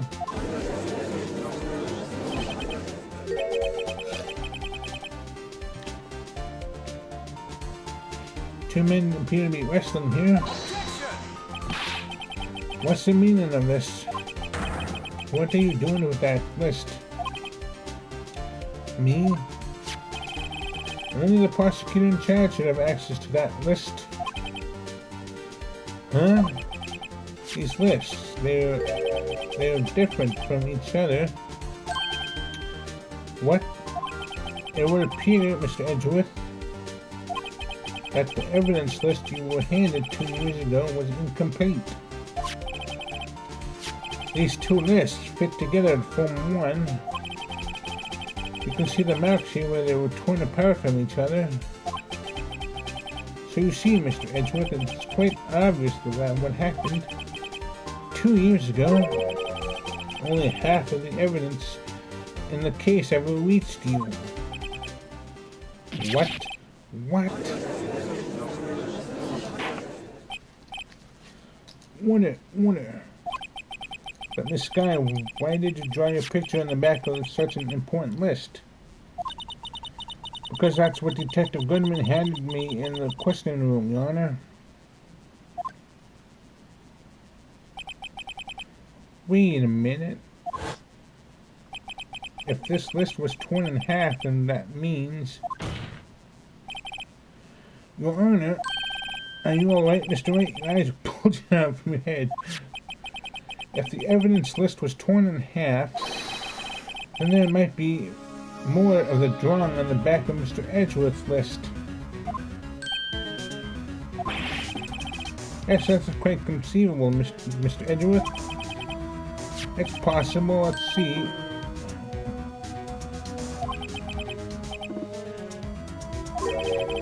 Is something wrong? Do you even have to ask? Sorry, Your Honor. There was indeed something drawn on the back of my list. Is that thing?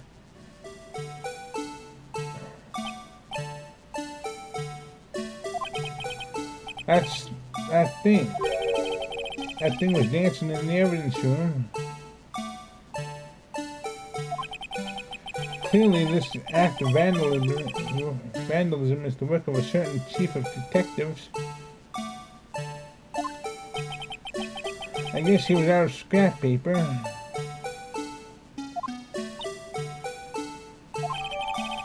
Evidence restoring a updated court record.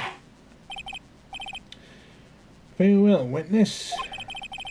Will you please testify about this picture you drew 2 years ago? Huh? Oh, yes, sir, Your Honor. What's wrong with Emma? She seemed to be thinking about something when she was just looking at that picture.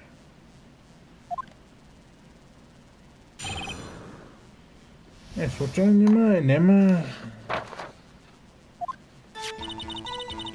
This is the picture I drew 2 years ago.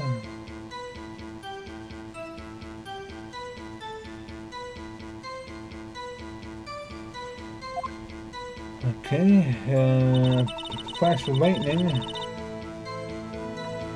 It was so bright all I could see was shadows. After that I must have painted. This picture shows exactly what I saw that incident. To think a flash of lightning could burn such an image in your mind. Thanks to that, though, she was able to show us exactly what she saw. Well, I don't see any contradictions here. This clearly shows Joe Dack about to murder prosecutor Neil Marshall. The defense may now begin its cross-examination.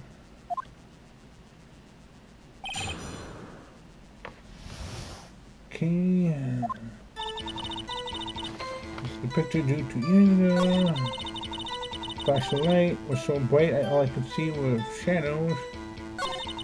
After that I must have fainted. This picture shows exactly what I saw in that instant. Let's see.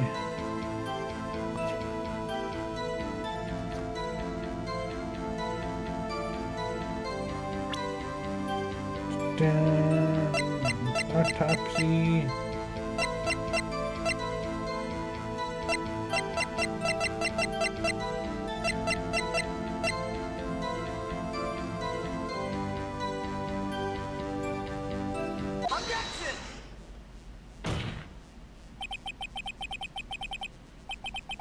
I hate to be the bearer of bad news, but the picture the witness drew contains a blatant contradiction. What? But I still remember like it was yesterday. Mr. White, Perhaps it would be faster if you simply pointed out this contradiction for us.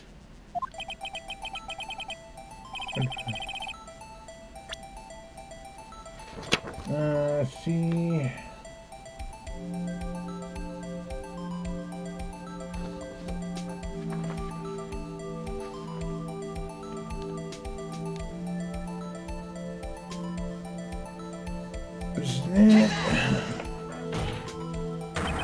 The contradiction, of course, lies here. Take a look at the knife the man is holding. If you look closely, you can see its tip is broken. Even I don't have to look closely to see that, Mr. Wright. Mr. Wright, look at the evidence.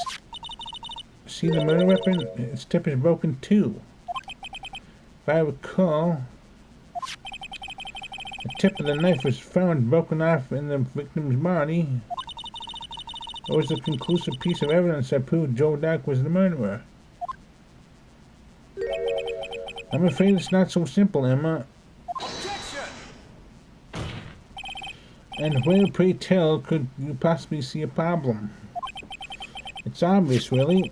The victim suffered a single stab wound to the back.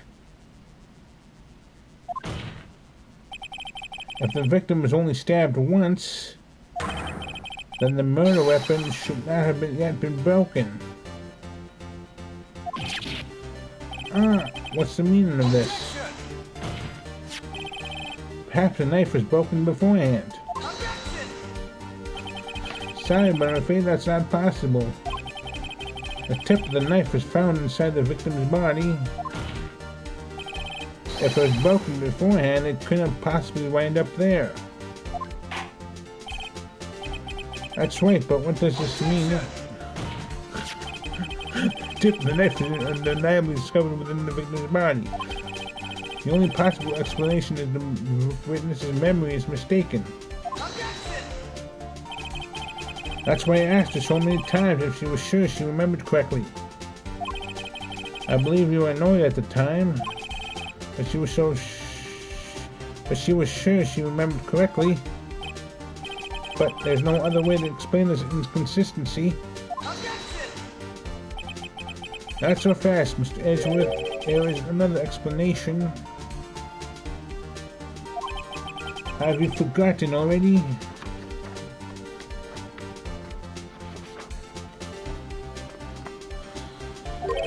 About a little something called falsified evidence. You're treading on thin ice, right? All I'm saying is that this broken knife tip might be the piece of evidence that was forged. You cannot deny the possibility. No,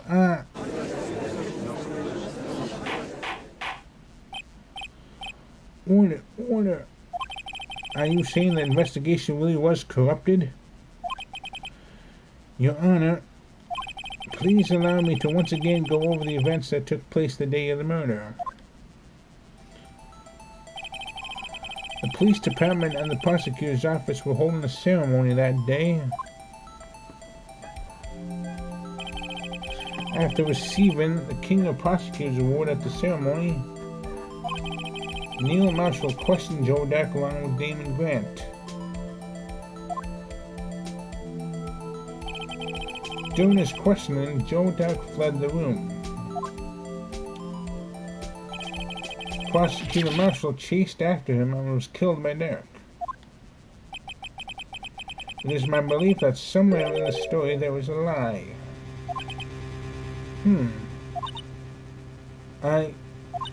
I'm not lying.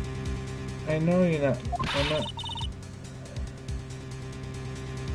But maybe there was something that you didn't see that happened. Another person in the room that you didn't notice before. A man really was holding up a broken knife. If that's true, then there's no other way around it. This could not have been the actual murder weapon. There must have been another broken knife. What are the chances of there being 2 broken knives? Yes, another broken knife.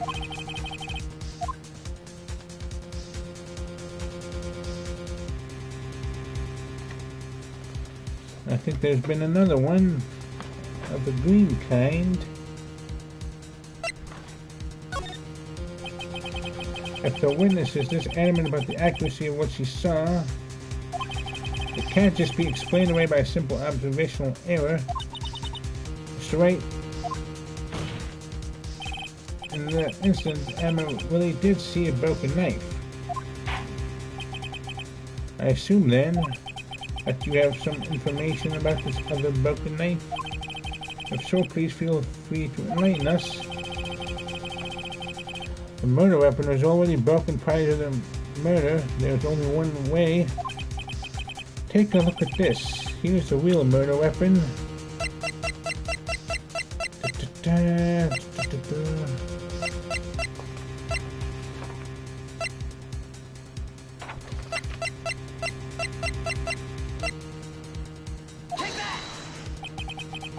The answer lies in the past, 2 years in the past. Right here in this picture. This is a picture of the... It won't say... What is it, Mr. Edgeworth? It's the broken murder weapon. Notice the ward prosecutor marshal is holding?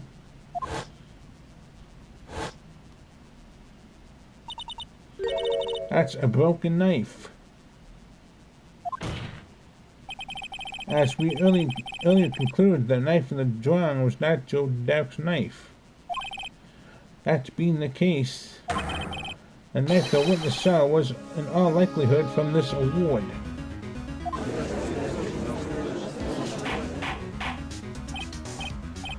Order. Neil Marshall was awarded King of Prosecutors that day. As an award, he was given this broken shield and knife. When he chased after Joe Dark, he pulled out this knife. Being a prosecutor, he did not carry a pistol. This broken knife was the only weapon he had in this dangerous situation. But that can't be. Oh, and why not, Mr. Edgeworth? Because if the King of Prosecutors' award knife was the murder weapon, then the murderer and the victim would be reversed. What do you mean? I mean, this man raising a knife would have been Prosecutor Neil Marshall.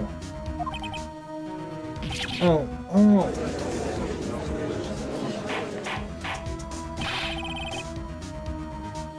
But the prosecutor was the one who actually died. That's true. What's going on here? Craziness is happening. Phoenix craziness. That's what's going on. It seems Mr. Wright has been a bit too eager to jump to conclusions.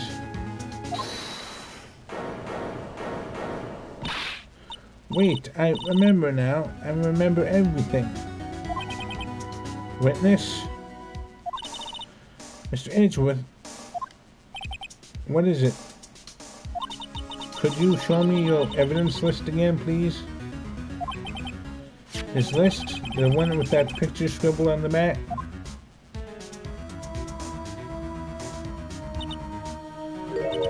I knew it. This picture. I'm the one who drew it. What? You drew that? That's right. The list wasn't torn in half at the time I drew this picture.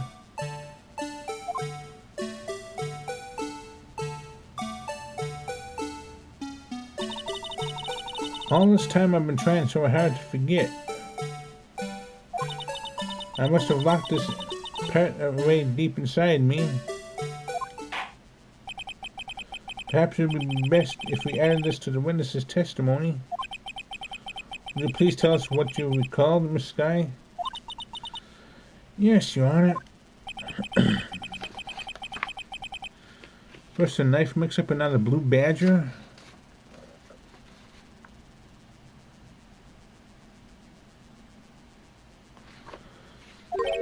This should be interesting.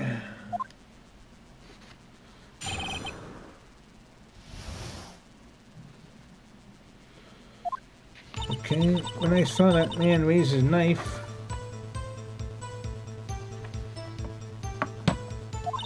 I panicked and rushed toward both of them. I think I knocked away the man with the knife. Just then there were another flashlight, and that's when I saw the blue badger. He wasn't in the room, but I'm sure I saw his shadow.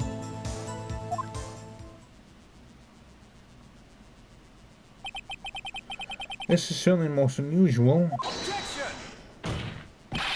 Try impossible. The chief of detectives hadn't even designed them until this year. That would mean he didn't even exist 2 years ago. Yes, well, the defense may now begin its questions. Don't pursue this any further. I'm gonna have to, Anna. What's the meaning of this? Please remain seated in the defendant's chair. But you can't do this. I've always confessed the crime. Why can't you just leave it on that? Because that's just not what I'm gonna do. Chief Prosecutor Scott, you've already come this far. It's too late to turn back. Silence. The defense will now begin its cross-examination. Bailiff, please detain the defendant. It seems you're finally getting to the core of the matter.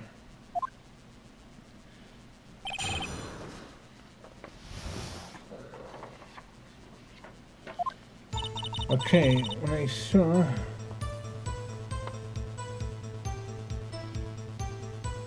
the man, he raised knife. I panicked and rushed forward toward both of them. Okay.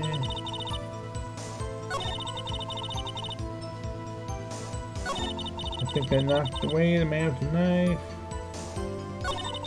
Just then there was another flashlight, and that's when I saw the blue badger. He wasn't in the room, but I'm sure I saw his shadow. Let's see.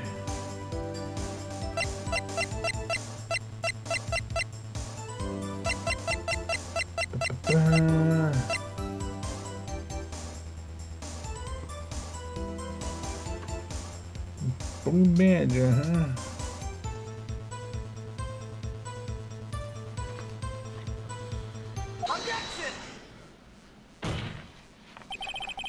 The mysterious blue badger was in fact this. But that's... what exactly is that? I believe it's some sort of jar. But Mr. Wright, that doesn't look anything like the blue badger. Indeed it doesn't. As it stands now, it's just a plain old jar. However, what if we were to change our viewpoint? Our viewpoint? I've got to show him. Correct. Okay, see.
Okay,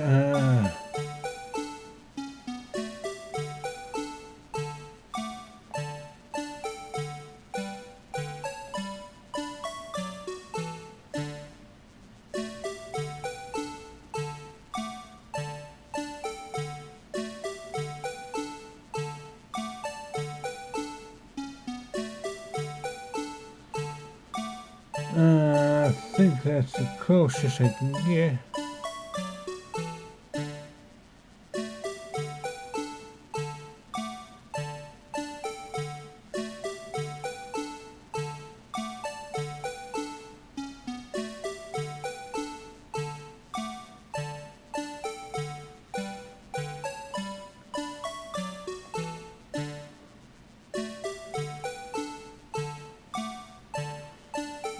Okay, looks good.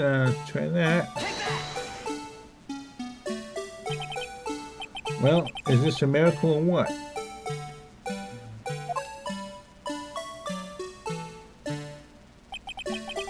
No one can possibly deny this gyro's resemblance to the blue badger.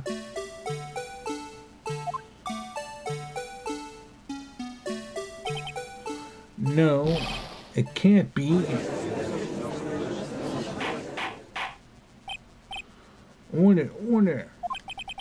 The defense has proven its claim. The mysterious blue badger witnessed on the day of this crime was actually this. Although we all enjoyed Mr. White's dramatic performance, one question remains. What's your point? And what do you mean? So that badger thing was actually just a jar? That doesn't change anything. I'm afraid that's where you're wrong, Mr. Edgeworth. You see, this changes everything. Indeed. Very well then, please tell us. What's different now that we know the witness saw this jar?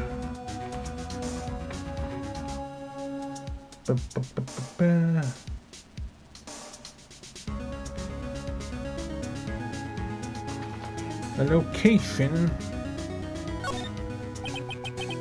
Allow me to take these in turn. The moment of the murder, the witness saw the jar. At a very specific angle, I might add, Mr. Wright. Yes, well, knowing this, where could she have seen this jar? Where? The location of the jar is shown in the picture taken on the day of the crime. It's on the shelf in the office of Damon Grant.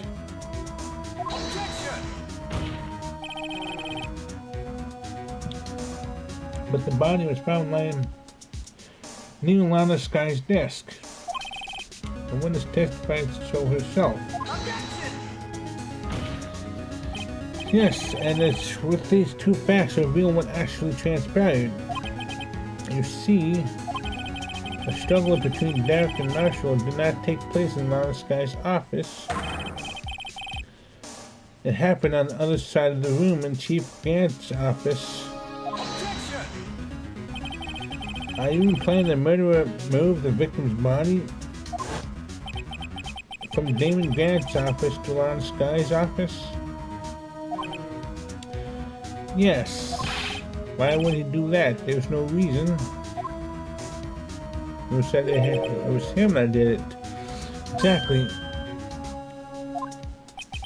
If there wasn't a reason, he wouldn't have gone through the trouble. The only logical conclusion is that there was a reason. Do you know what the reason was, Mr. Wright? I finally figured it out. So this is why Lana tried to stop the trial. It's too late to quit now, though. Please recall the witness's testimony. She said she knocked away the man who was holding up the knife. In the next instance, the jar was hit and flew through the air. Now tell me, what could have sent that jar flying? That would have to have been the impact the man made when he was knocked into the wall. Ladies and gentlemen, if I may draw your attention to this picture once more. If the man was knocked into the direction of the shelf the jar was sitting on, what would he have hit? The suit of armor, holding a very sharp and dangerous-looking sword. Yes. And since the man who was knocked into the armor was carrying a broken knife, he would have had to have been Neil Marshall wielding a prosecutor's trophy.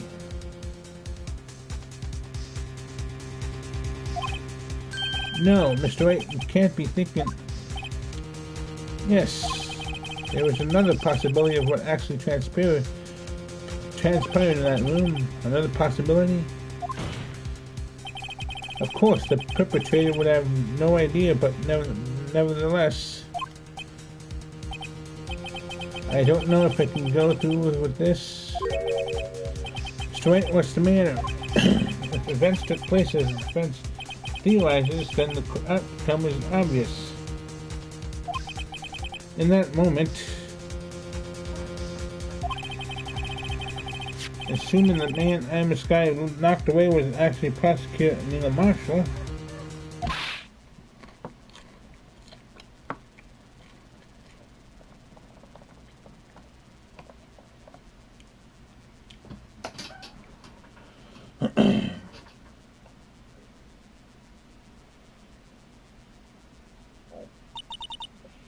you mean Mr. Marshall died because of me?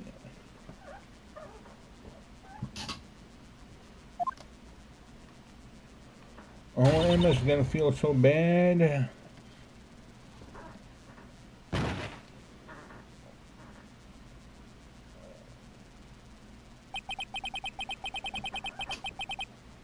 I never imagined her testimony would lead to this. So it was the witness who took the victim's life and then proved so with her own testimony. This is unprecedented.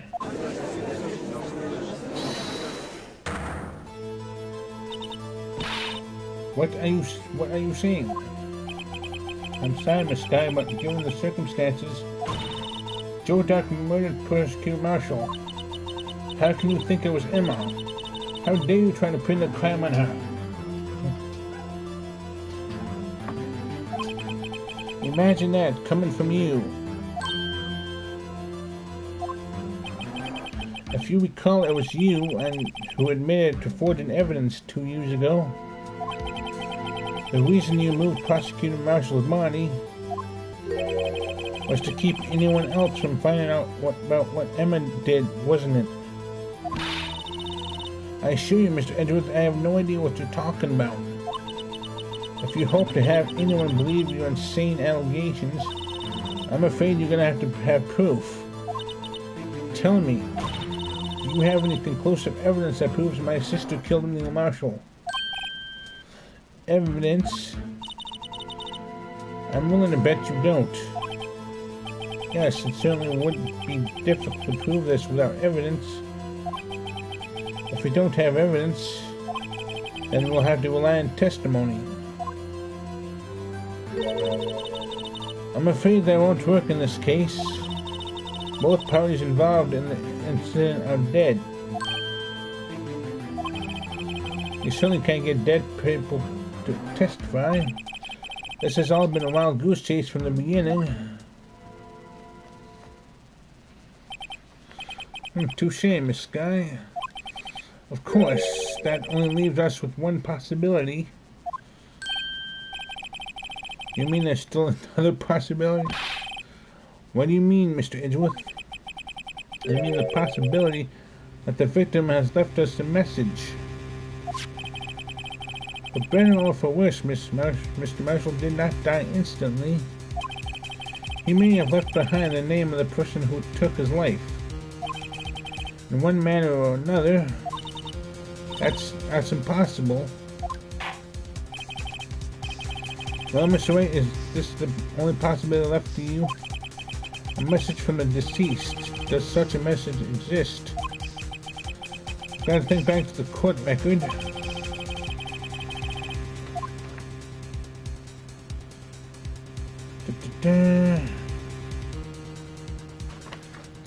Is in the evidence.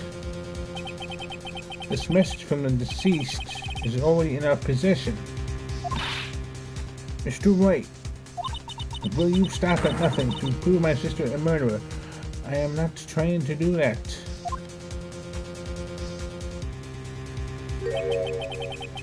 Do not be mistaken, Miss Sky. Our purpose is not to accuse Emma of any crime. There is only one thing we seek. The truth. No matter how painful it may be. Now then, Mr. Wright.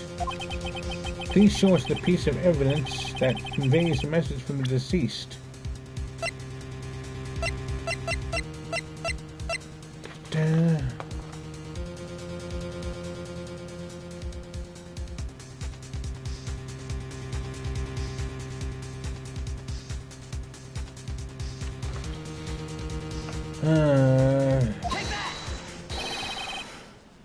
This is the message left by the deceased. This is that blue badger from before, right? Or is he just gonna speak?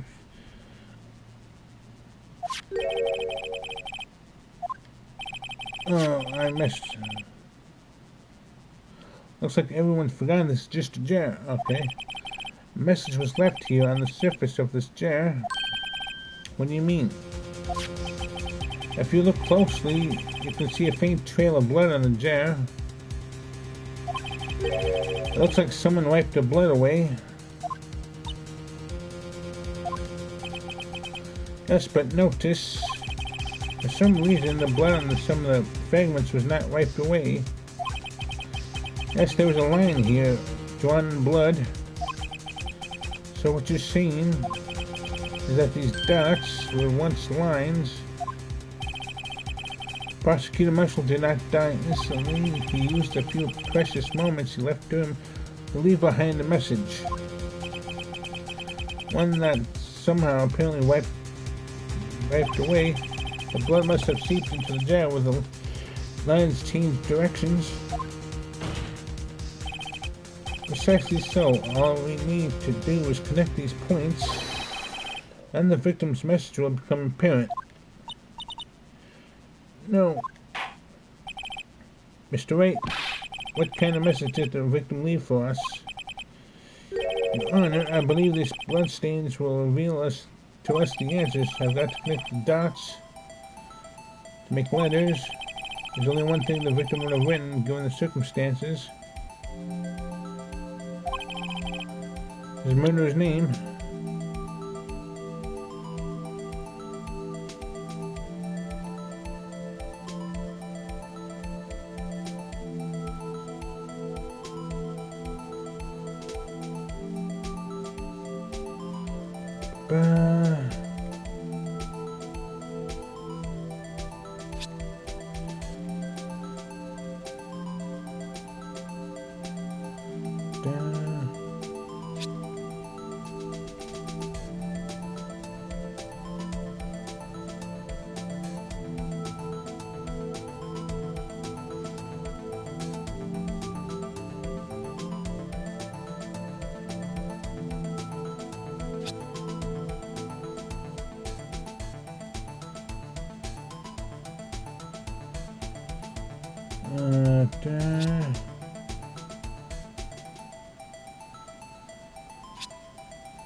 The defense attorney's duty to prove their client's innocence.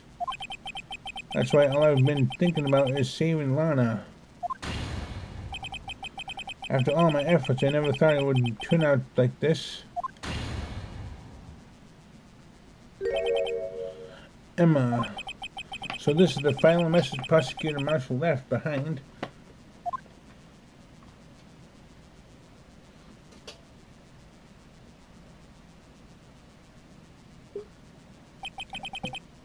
Of all people.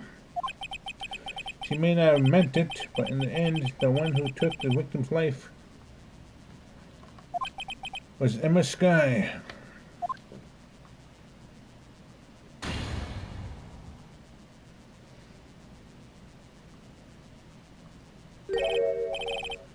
See, Willie, can't say I didn't warn you. Chief Gant. Do you understand the implications of what you've done? What? What are you talking about? 2 years ago, Joe Duck was sentenced to death. He was convicted because of his final murder. I believe you were the prosecutor in that case, were you not? Yes, Willie. Because of you, an innocent man was sentenced to death. Not only that, but you used false evidence to assure his conviction.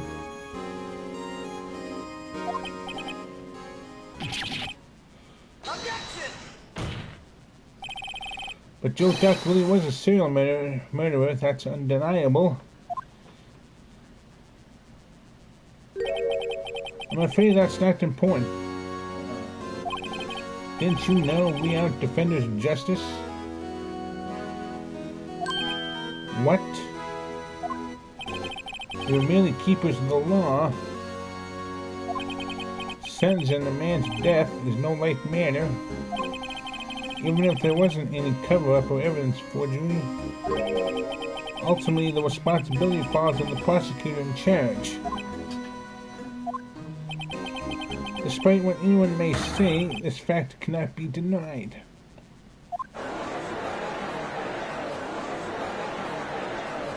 What's going on at the prosecutor's office then? I have sentence. An innocent man to his death. How can you just stand there like it wasn't his fault?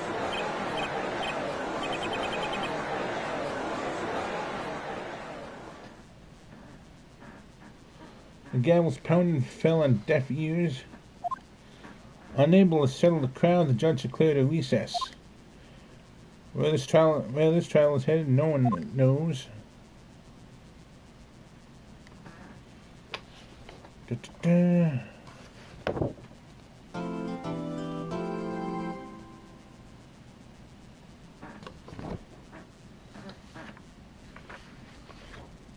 Yep, and we're going to be finishing off because we're close to being done.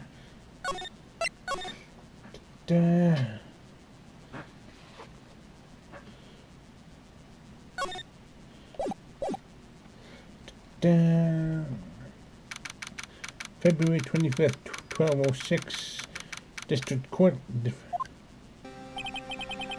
Sorry, Edgewood. I didn't mean to get you in trouble. Don't worry about it. This is my problem, not yours. Hope I'm not interrupting anything, pals. Oh, yes I am. I'll come back later. Wait, Detective Gumshoe, what is it? You got a lot of nerve, pal, making a detective run all around while on duty. And to top it off, you call me here, I've seen happier people at funerals. I take it Lana's having you run errands again? Let me tell you, this is the last time, pal. Here, she asked me to give this to you if there was a break in today's trial.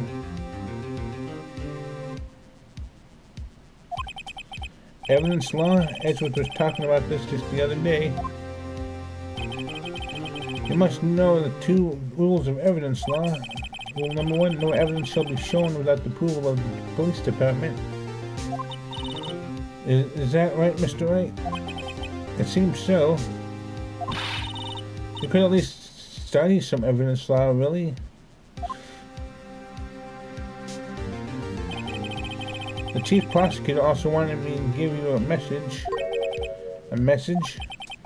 He said if you're planning to take him on, you're gonna need this book. Him. I guess I'll need to give this book a thorough read.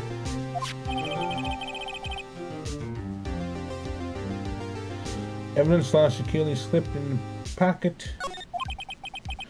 Doesn't look like that book will do any good now, though. All that's left now is the chief prosecutor's sentence. That's where you are, detective. Huh? Haven't you figured it out yet? Why I'm still sitting in that prosecutor's seat, despite all these allegations being thrown at me? Mr. Edgeworth, the real trial today hasn't begun yet. What? What else is there left to do?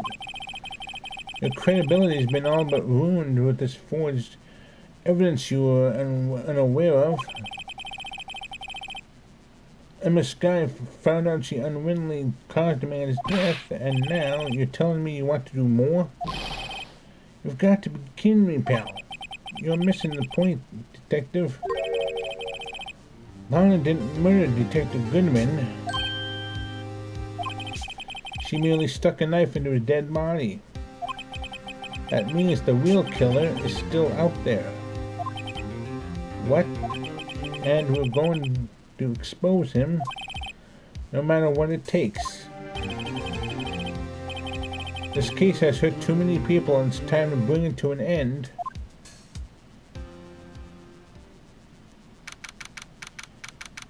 $12.52 District Court.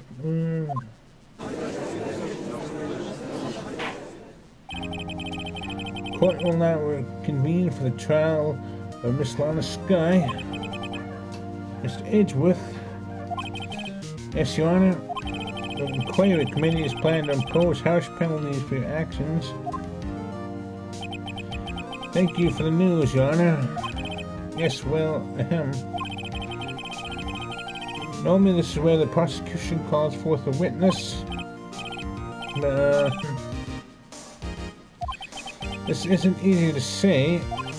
You see, there is some concern that you, Mr. Edgeworth, may have struck a bargain.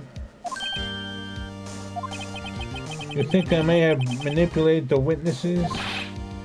I didn't say that. It's just, you see, everyone has been talking and... Very well, Your Honor. I have a solution. A solution? That being the case, the prosecution will allow the defense to call forth all further witnesses. What? But there's no precedent for what you're proposing.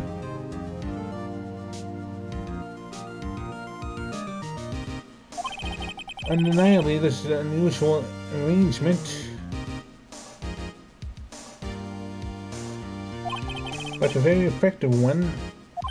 It would prove that I haven't struck any deals with the witnesses. Well, Mr. Wright, what do you say? Unbelievable. Edgeworth has found a way to continue the trial. Very well, the defense accepts the prosecution's proposal. Then it's settled. The defense may now call forth the next witness. Mr. Wright, you do realize this is your last chance. If you call the wrong witness, this trial is good as over. Defense calls. Time's finally come to bring out the real murderer.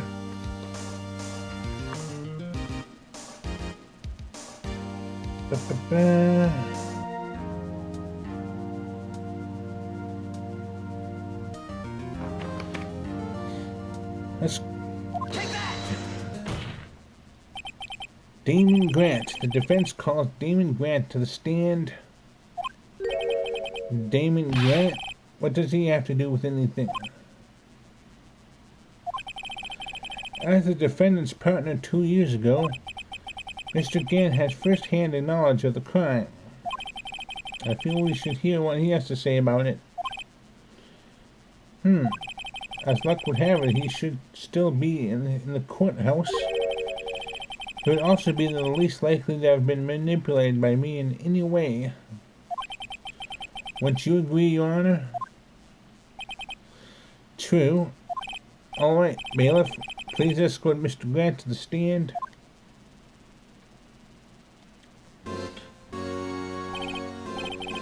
Witness, please state your name and occupation.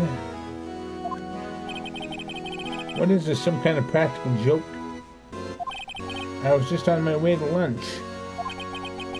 Your name and occupation, sir. Worthy, are you sure you want to do this? Your name and occupation. So, you want to play hardball, huh? Please, Mr. Gant. Fine. My name is Damon Grant. I'm the acting chief of police. Now then, Chief Gant, the court requests to hear your testimony. Oh, waiter, what's with the grim face? First, let's clear up this SL9 incident. Oh, you mean that time when Lana's sister murdered that prosecutor? Personally, I think it's been made pretty clear already. There are still some things unaccounted for. Oh, like what? Like the role you played in all of this.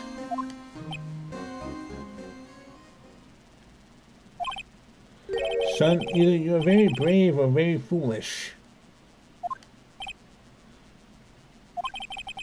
You are aware, of course, that a police chief has all kinds of weapons at his disposal.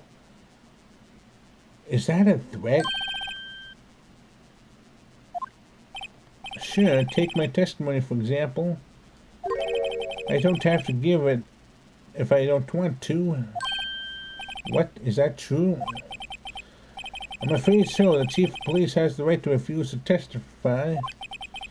Of course, such an action carries with it certain risks.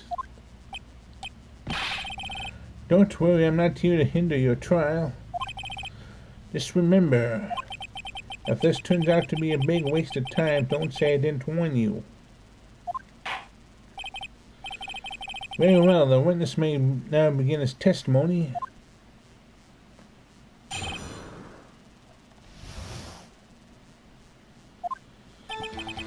As I recall, Neil and I were questioning him that day.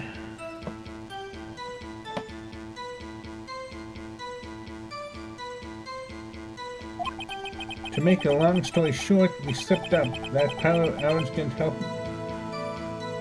either.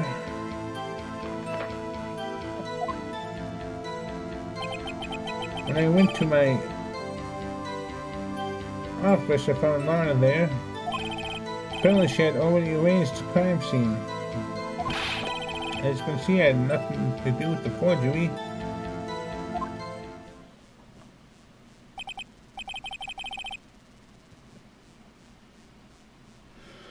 Is that when Doc was arrested? He was lying on the floor unconscious.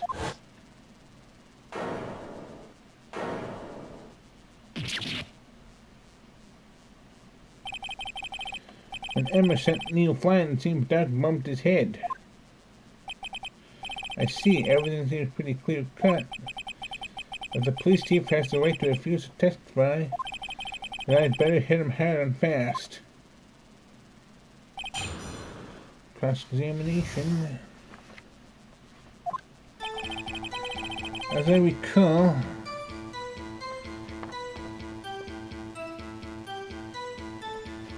and I will question him that day. Make a long story slipped up, that power didn't help either.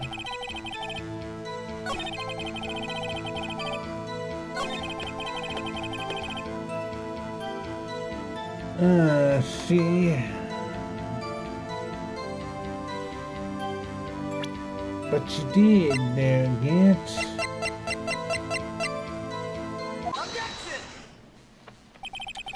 You claim you had nothing to do with the forgery, but I'm afraid that is a claim you cannot back up. Explain yourself. Several pieces of evidence were found in your office. Take this jar, for example. That's the blue badger you showed us earlier. A piece of this jar was discovered in your safe. Not only that, but the evidence list I presented earlier was actually found inside your desk. It was found where? You see, Chief Gant, these articles of evidence uncovered in your office are both concrete proof that you also played a part in the illegal investigation.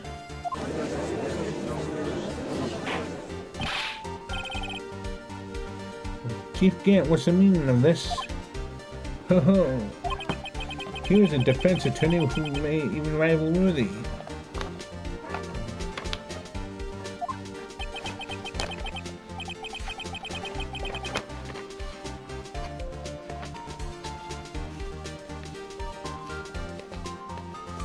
So you admitted to it then that you were involved in forgery? Who, me, or do you mean you? Why would I have anything to do with that? Well, you were the one who snuck into my office when you found this evidence. Prosecutors aren't the only ones capable of forging evidence, you know. Defense attorneys can do so too. Isn't that right, Rachel? However, Detective Gumshoe was present during that investigation. Worthy, my boy, after you detectives are exempt from the law, rest assured Dick will receive his due punishment. What?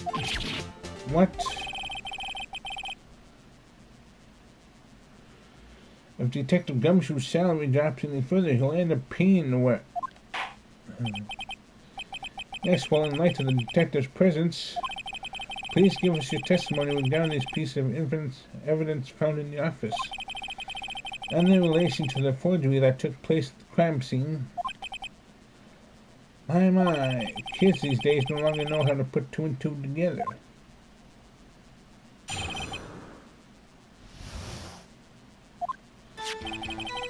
Let's see, what was it now? A jar fragment and a list.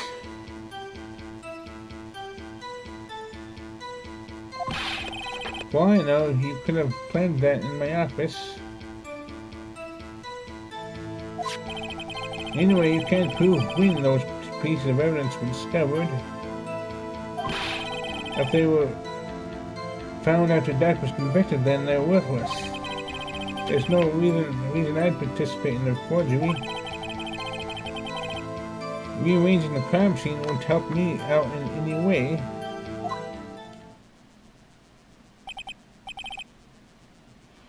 Mr. Wright.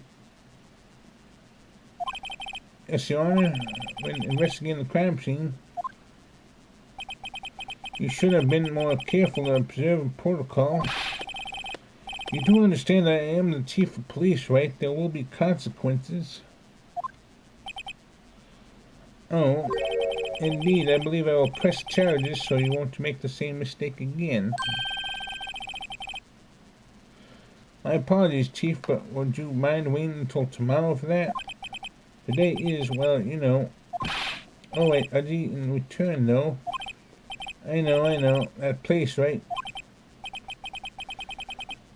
What are these guys, telepathic?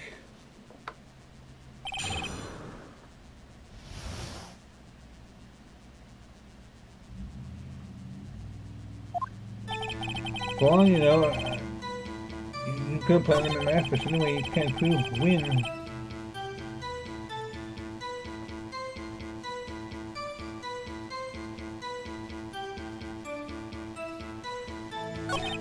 If they were found after Dak was convicted, then they're worthless. Just a minute.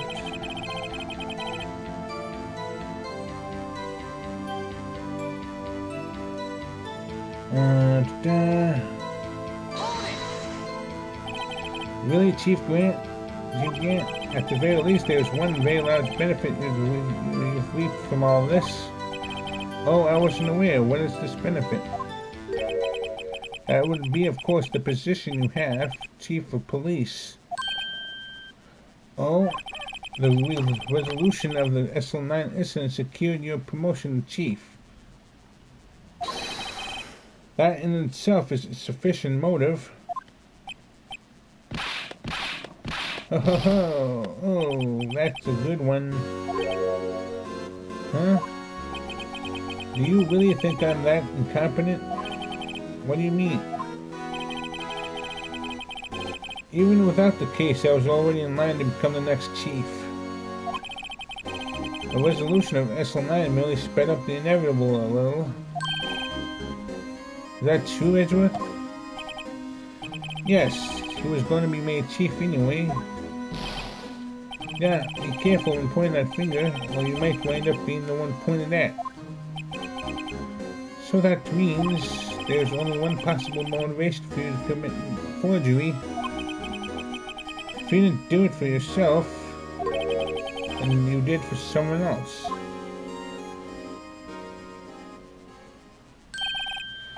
Don't be silly, Willie. You know me better than that. There are only 3 people I look out for. Me, myself, and I. There, it's out in the open now. Archie, would you mind if I changed my testimony a little? By all means, please do. I would be anyone's accomplice if there was nothing in it for me.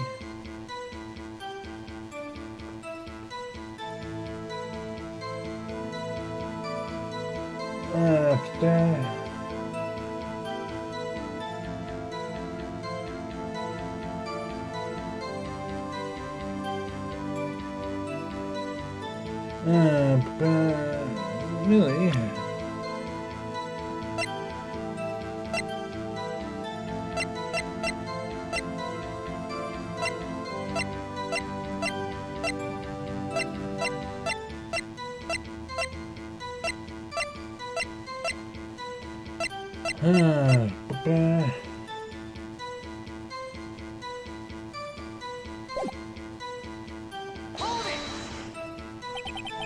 Nothing in it for you? Sorry, but the only person I care about is yours truly. That girl, Lana's little sister, was it? If you think I felt sorry for you, sure, you'd better think again. You're right, you don't feel sorry for anyone.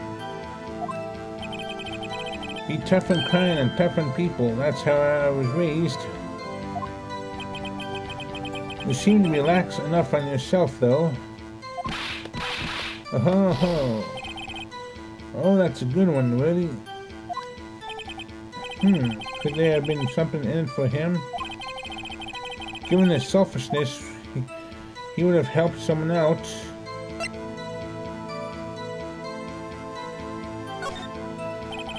True, he might not have helped anyone for their sake. But if it would benefit you, you might decide to assist someone. Mr. White, it appears you're positively determined to betray the chief as a nice old man who likes to lend people a hand. Really, Judge? That's not what I mean. Very well, then. Who is this person you believe Chief Gant may have helped forge evidence?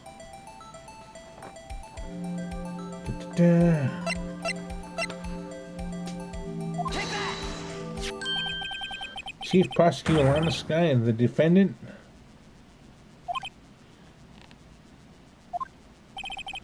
I believe it's quite obvious in light of the circumstances that Miss Sky fell victim to an unfortunate series of events. Who would Who would want to help her more than her own sister, Lana? And as for Chief Gant, he would also have a reason to help Lana if she asked him to. That reason, of course, is self-profit. Self-profit? What do you mean? After the SL9 incident was resolved, Lana Skye was appointed chief prosecutor at the prosecutor's office. That person who arranged this job change was you, Chief Gant. But how would he profit from all of this? He would be able to use the chief prosecutor as his puppet. Essentially, he would acquire unchecked authority over all investigations. Do you mean to tell me that despite the chief's formidable appearance, he plays with puppets? Judge? Really, Judge? Really? Oh wait, yes, finally, you're catching on. You must mean puppet as in someone forced to do his bidding. Never mind. Admit it, Chief. You assisted Lana Skye in forging evidence. Your motive to appoint her as chief prosecutor so you could control her. Wait till my boy, you have quite an imagination. Let me ask you something. What? Do you have any proof of this, that I controlled Lana? For example, is Lana testifying that I've done such a thing? Lana, she's keeping quiet to protect Emma. There's no way she'd testify against Gant.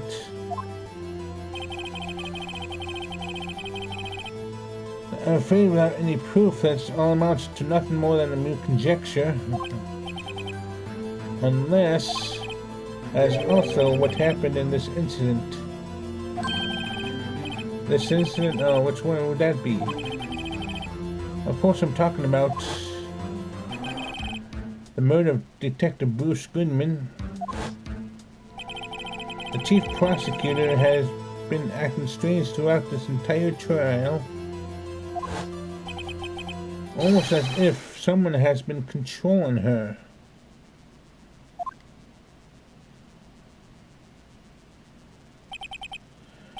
Rudy, you'd better watch your tongue. I wouldn't want you to get hurt. Again, if the threats wait in open court. Just what do you mean?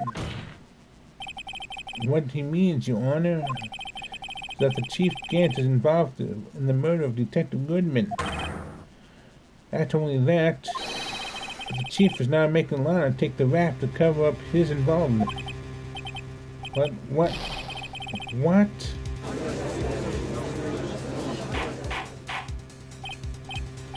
Order, I said order. Mr. White, you can't be serious. Huh? This is an affront to the highest ranking officer in a law enforcement agency. The accused the chief of police of blackmail and murder? That's impossible.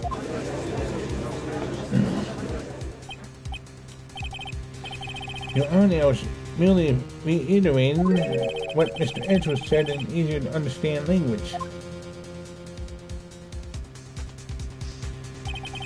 It's too late, Mr. Wright.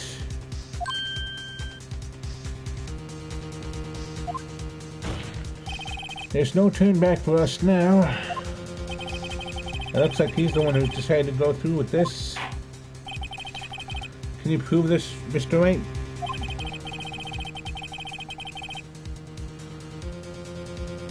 That the chief of a high-ranking officer of the law is involved in this murder? Good question.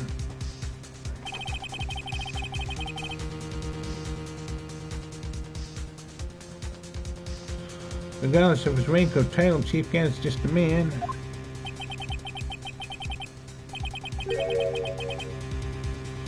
Question is he a criminal? I believe the evidence would tell. I see. Alright then. Let's see what Mr. Wright's got, and better be good.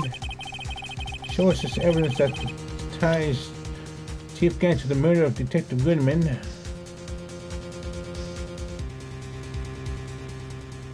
Let's see.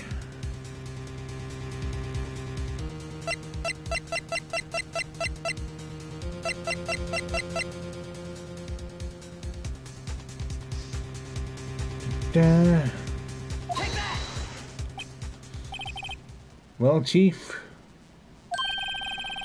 so long as Writer he was tossing out things regardless of their relevance. Mind if I toss something too, Udgy? This shoe should do nicely. I'll chuck it right at you. You always were quite the joker, weren't you? Oops, looks like I got it wrong. Don't oops me.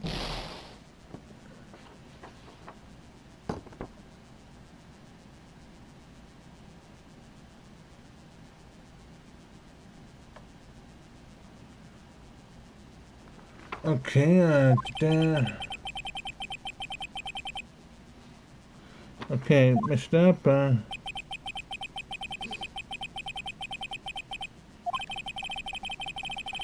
okay,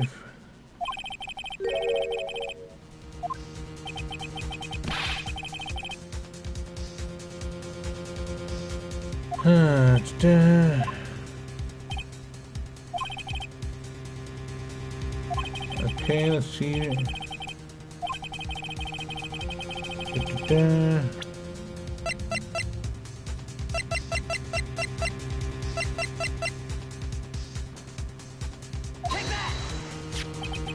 This is the ID card list. Yes, the one that shows who entered the evidence room on that day of the crime. There was one ID on the list we couldn't determine the owner of yesterday. 7777. Sorry, but there's no way you can prove that's my card number. It's your number. What? How did you know that? The safe in Chief Gant's office requires a code to open. A 7-digit code. 7 digits. You don't mean... I'm afraid so, Your Honor. This code was 77... Same as the remaining ID number, card number on that list. Chief Gant, you entered the evidence room on the day of the crime.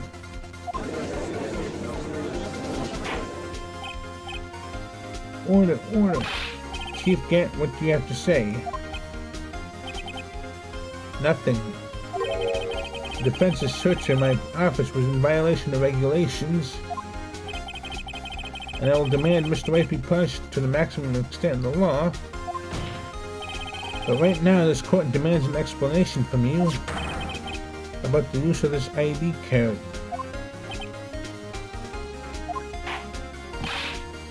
Chief Gant, so you admit it. You entered the evidence room on the day of the crime.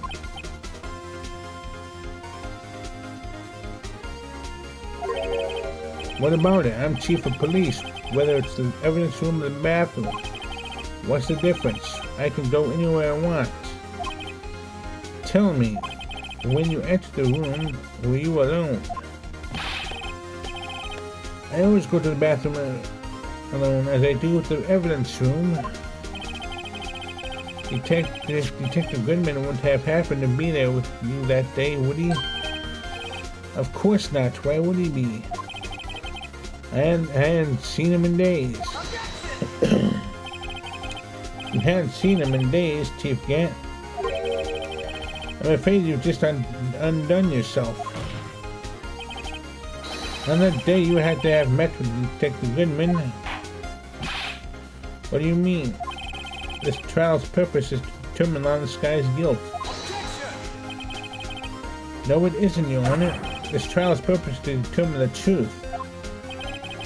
If Chief Gant met the victim on the day of the crime, then we need to determine one thing: what transpired during that meeting. In that case, Mr. White, I'm going to have to ask you for evidence. Show us proof that the victim went to meet Chief Gant on the day of the crime.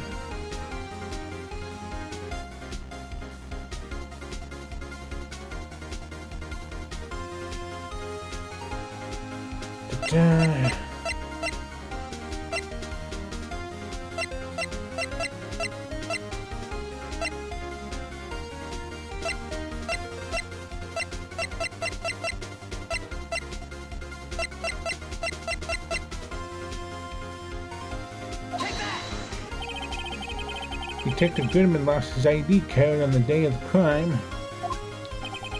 Or to be more accurate, Jake Marshall stole it.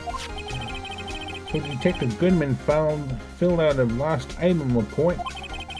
He would have had to give that report to the chief of police. Yet you are in possession of that report, which means you can't be sure if you filed it. He filed it, but how do I know, you ask? Because he needed to enter the evidence room that day. He needed to? Yes, to transfer the evidence out. Oh. Detective Goodman took the form to you, Chief Gant. Then, you accompanied the detective to the evidence room. I accompanied him? There's no other way around. The murderer and Detective Goodman could have entered that room. Hold on, let me guess what you're going to say next. I, the chief of police, murdered poor Goodman. Exactly. But wait. The chief didn't necessarily need to accompany him to the evidence room. He could have just lent him his ID card. Yes, now that you mention it, I believe I might have done something of the sort. Sorry, but that's not possible. According to the record, your card was only used once. Yet you showed us your ID card earlier. If you had really lent it to Detective Goodman, it would have been found on his body. No. Chief Gant, you didn't.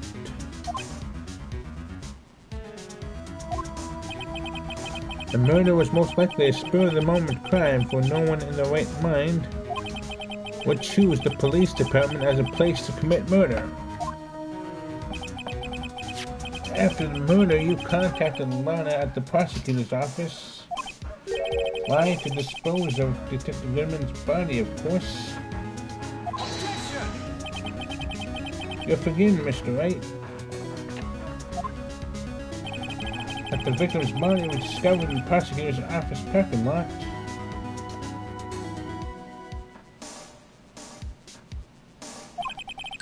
How did you manage to move it there? I was at the police department the entire day. You know, and everyone's aware that Lana stayed at the prosecutor's office after the ceremony.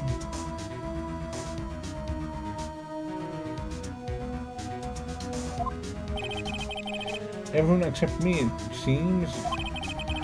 Still, you're the chief of police. You would have an entire police force at your disposal. Oh, so you think I just ordered an officer to do it? Hey, you take this huge dead body over to the prosecutor's office. I don't think so. Chief Gant, you left all the evidence we need to prove how you moved the body to the prosecutor's office. All this time I thought it was a useless clue just taking up space. How could the chief have moved the body? Mr. Wright showed us this evidence. To move the victim's body, Chief Gant used this.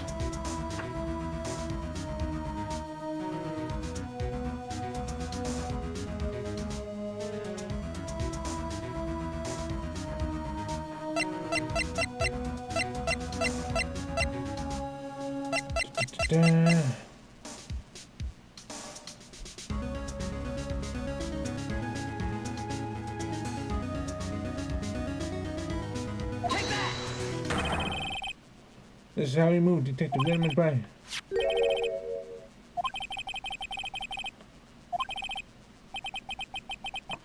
Mr. Edgewood thinks back to the day of the crime. What is the screwdriver doing here? It's here because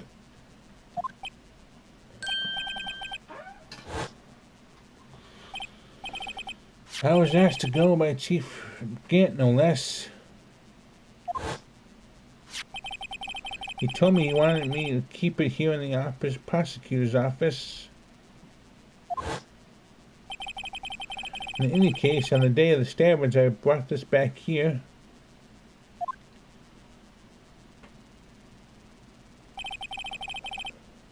After the ceremony ended that day, I didn't plan to return to the prosecutor's office, but you did because Chief Gant asked you to.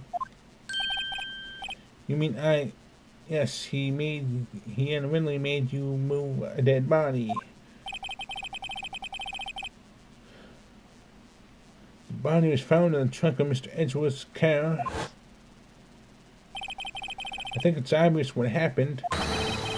The body was moved by that car.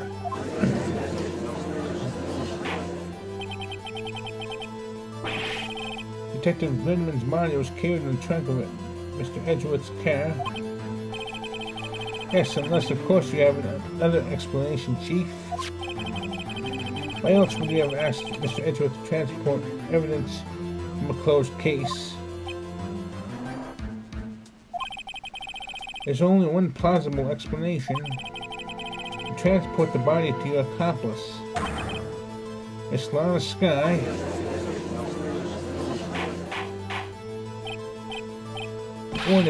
What's going on here? Is there no room for rebuttal to the defense's outrageous accusations? Think back to the photograph Miss Starr took at the prosecutor's office.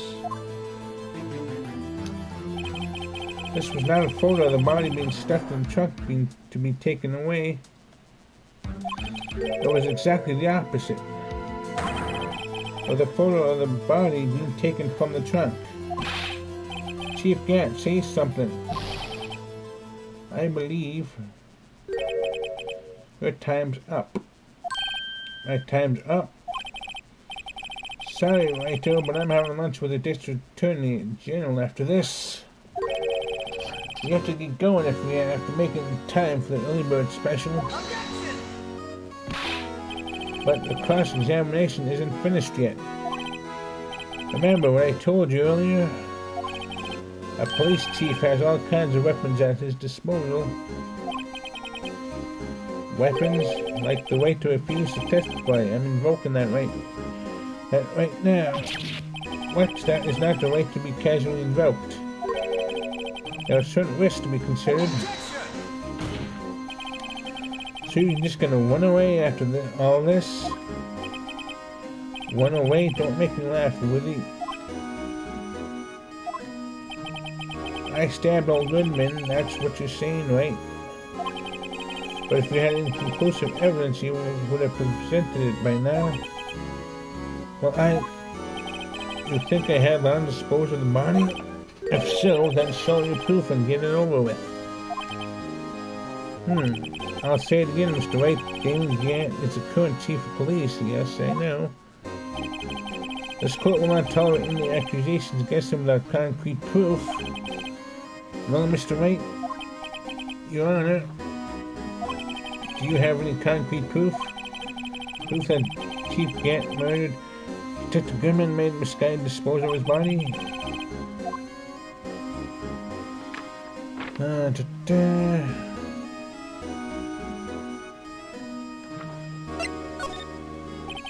It's no use showing evidence I'm not even sure of myself.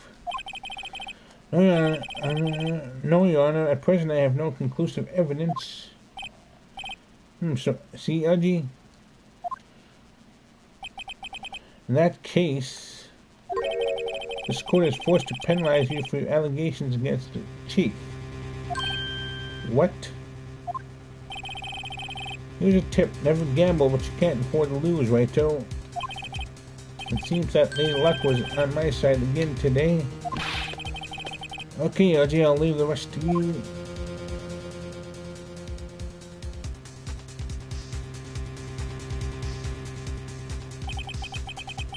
I warned you earlier, Mr. Wright.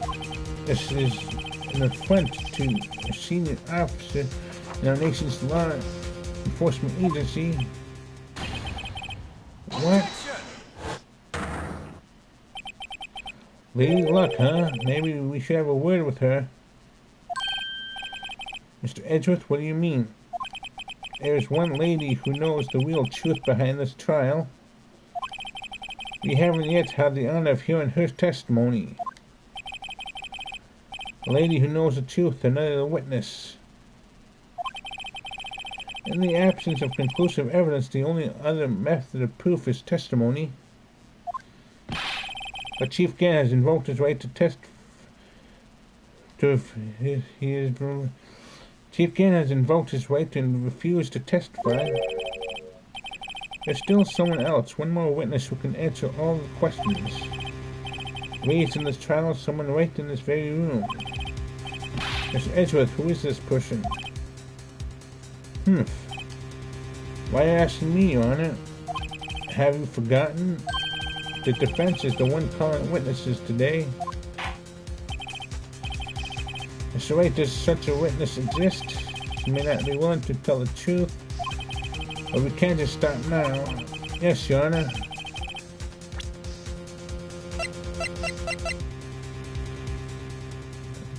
Take that! The defendant, Miss Lana Skye. She was in the underground parking lot at 5:15 on February 21st. Her task to dispose of the victim's body in accordance with a certain someone's orders. Mr. Edgeworth. The prosecution has no objections, Your Honor. Very well, the court will now take its final recess for the day. In 15 minutes we will reconvene to hear the defendant's testimony. This court is now in... Hold on. Huh? I thought you were going to eat. Listen good, Lana. He's talking to Lana. I don't think you need me to tell you this, but if you accept Mr. Wright's claims, there will be terrible consequences. Wow. You are a piece of work, huh? Okay. Right in the middle of court. Right in the middle of trial. That's right. Your sister will be found guilty for Neil Marshall's murder. This isn't good. Of course you'd never support such outrageous claims anyway, right? Just something to think about. Alright then. I've got a lunch date to meet. You're a real piece of work, Aunt. You're gonna let that... Wow, Judge, you're just gonna let that happen, huh? This court is now in recess.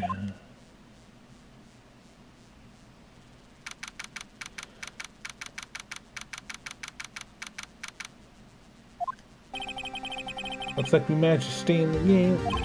Yeah, thanks to your help, Edgeworth. That chief, he's something else, huh, pals? Detective Gumshoe. I'm not a detective anymore. Oh yeah, sorry about that. Oh, don't worry, I've already decided where to work now. At your office. My office? Sure. I'll take the place of that top-nine girl you used to work with. Could you mean... Maya? Still, it looks like we're all out of moves now. Chief Gann's done it again. How is he always gets out of hand? Because he gets away with too much. He openly threatens the people right in the middle of trial. And the judge looks the other way. It's not fair he has the right to refuse to testify. Settle down, right? Remember what the judge said? But Chief, that is not the right to be casually invoked. There are certain risks to be considered. Risks? What did he mean by that? It's simple. if the chief refuses to testify, the opposite also holds true. You mean he forfeits his right to say anything too?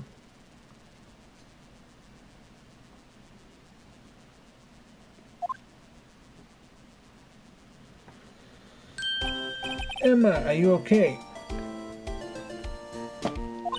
Yeah, when I came to, I was in the medical office. I've been listening to the trial from the gallery, so she heard everything that's been going on. Emma, I'm sorry for what I said before. No, don't be. It was the truth. You know, it's funny. I almost feel somehow relieved. Relieved? Yeah, now I finally know what really happened.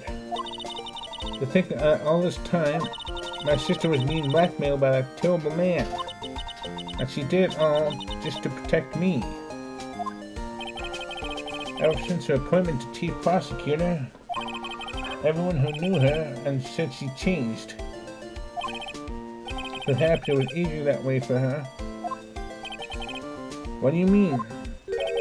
What do you think I mean? To follow Chief Gant's orders, she must have shut herself up deep inside to force herself to do anything and everything the chief told her to do.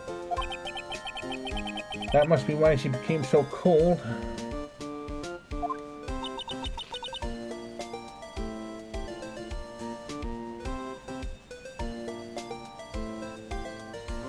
It was all my fault. It's all because I murdered Mr. Marshall. Hey, don't go blaming yourself now. If you want to blame anyone, blame society, pal. Chief Gant might be able to fool everyone else with his forgery, but he can't fool my memory. I remember now. I knocked Mr. Marshall into that armor. I see.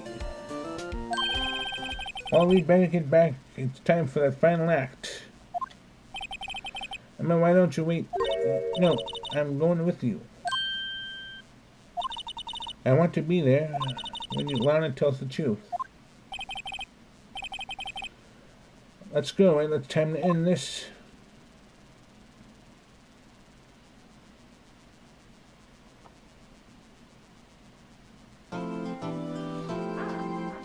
Okay, and with that, we'll take another break. And get a drink refill, and I shall be back in a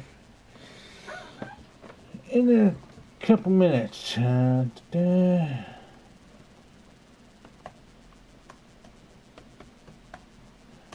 play it and then we'll finish up this episode.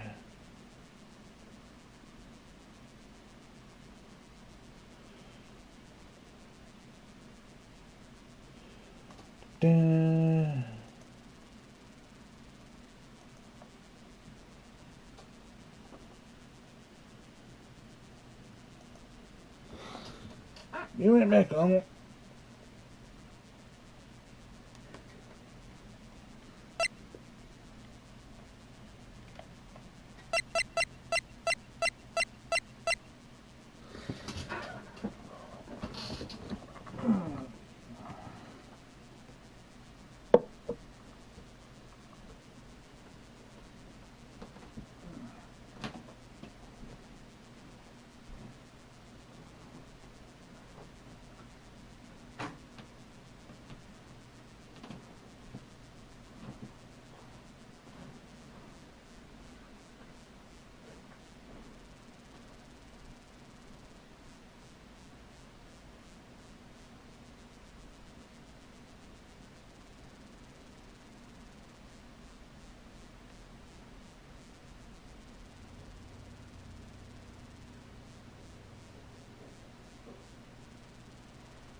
Okay, I'm back.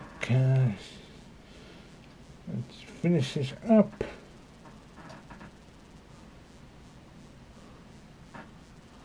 Get the headphones in.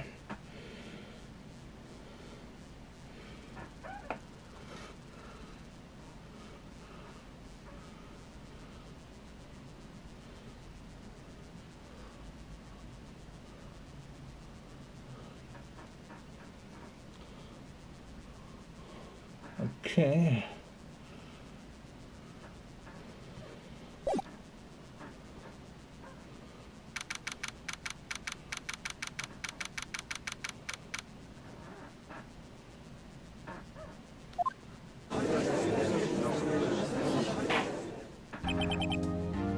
Now then,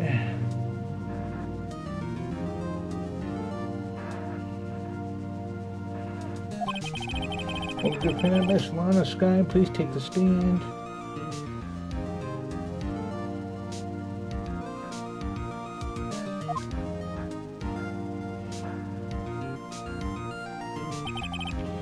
Miss Lana Sky, you're the chief prosecutor.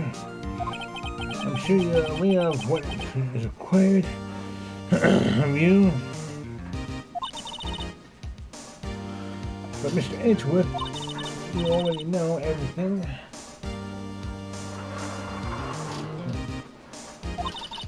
You know all that I've done these past 2 years. Please provide the court with your testimony, Miss Sky. And remember, you are under oath. If you want to hear the truth, of course.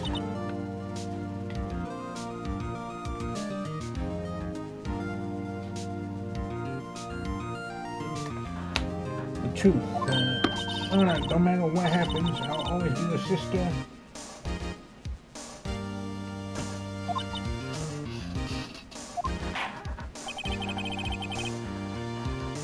Now then, your testimony, if you will.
Objection!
Objection!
Objection!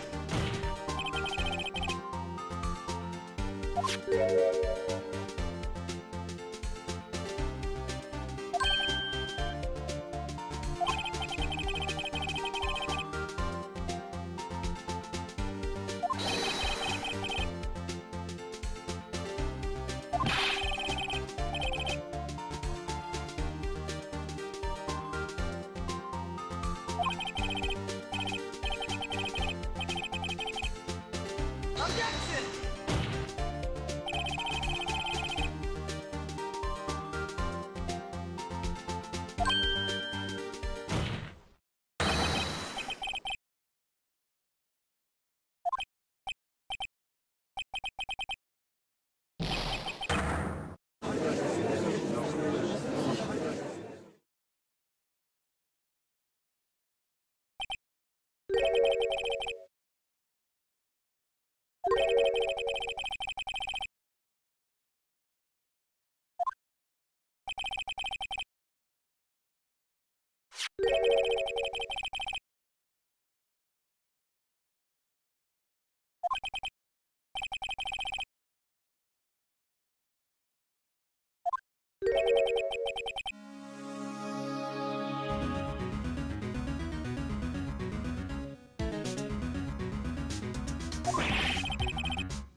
Objection!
Take that! Take that!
Take that!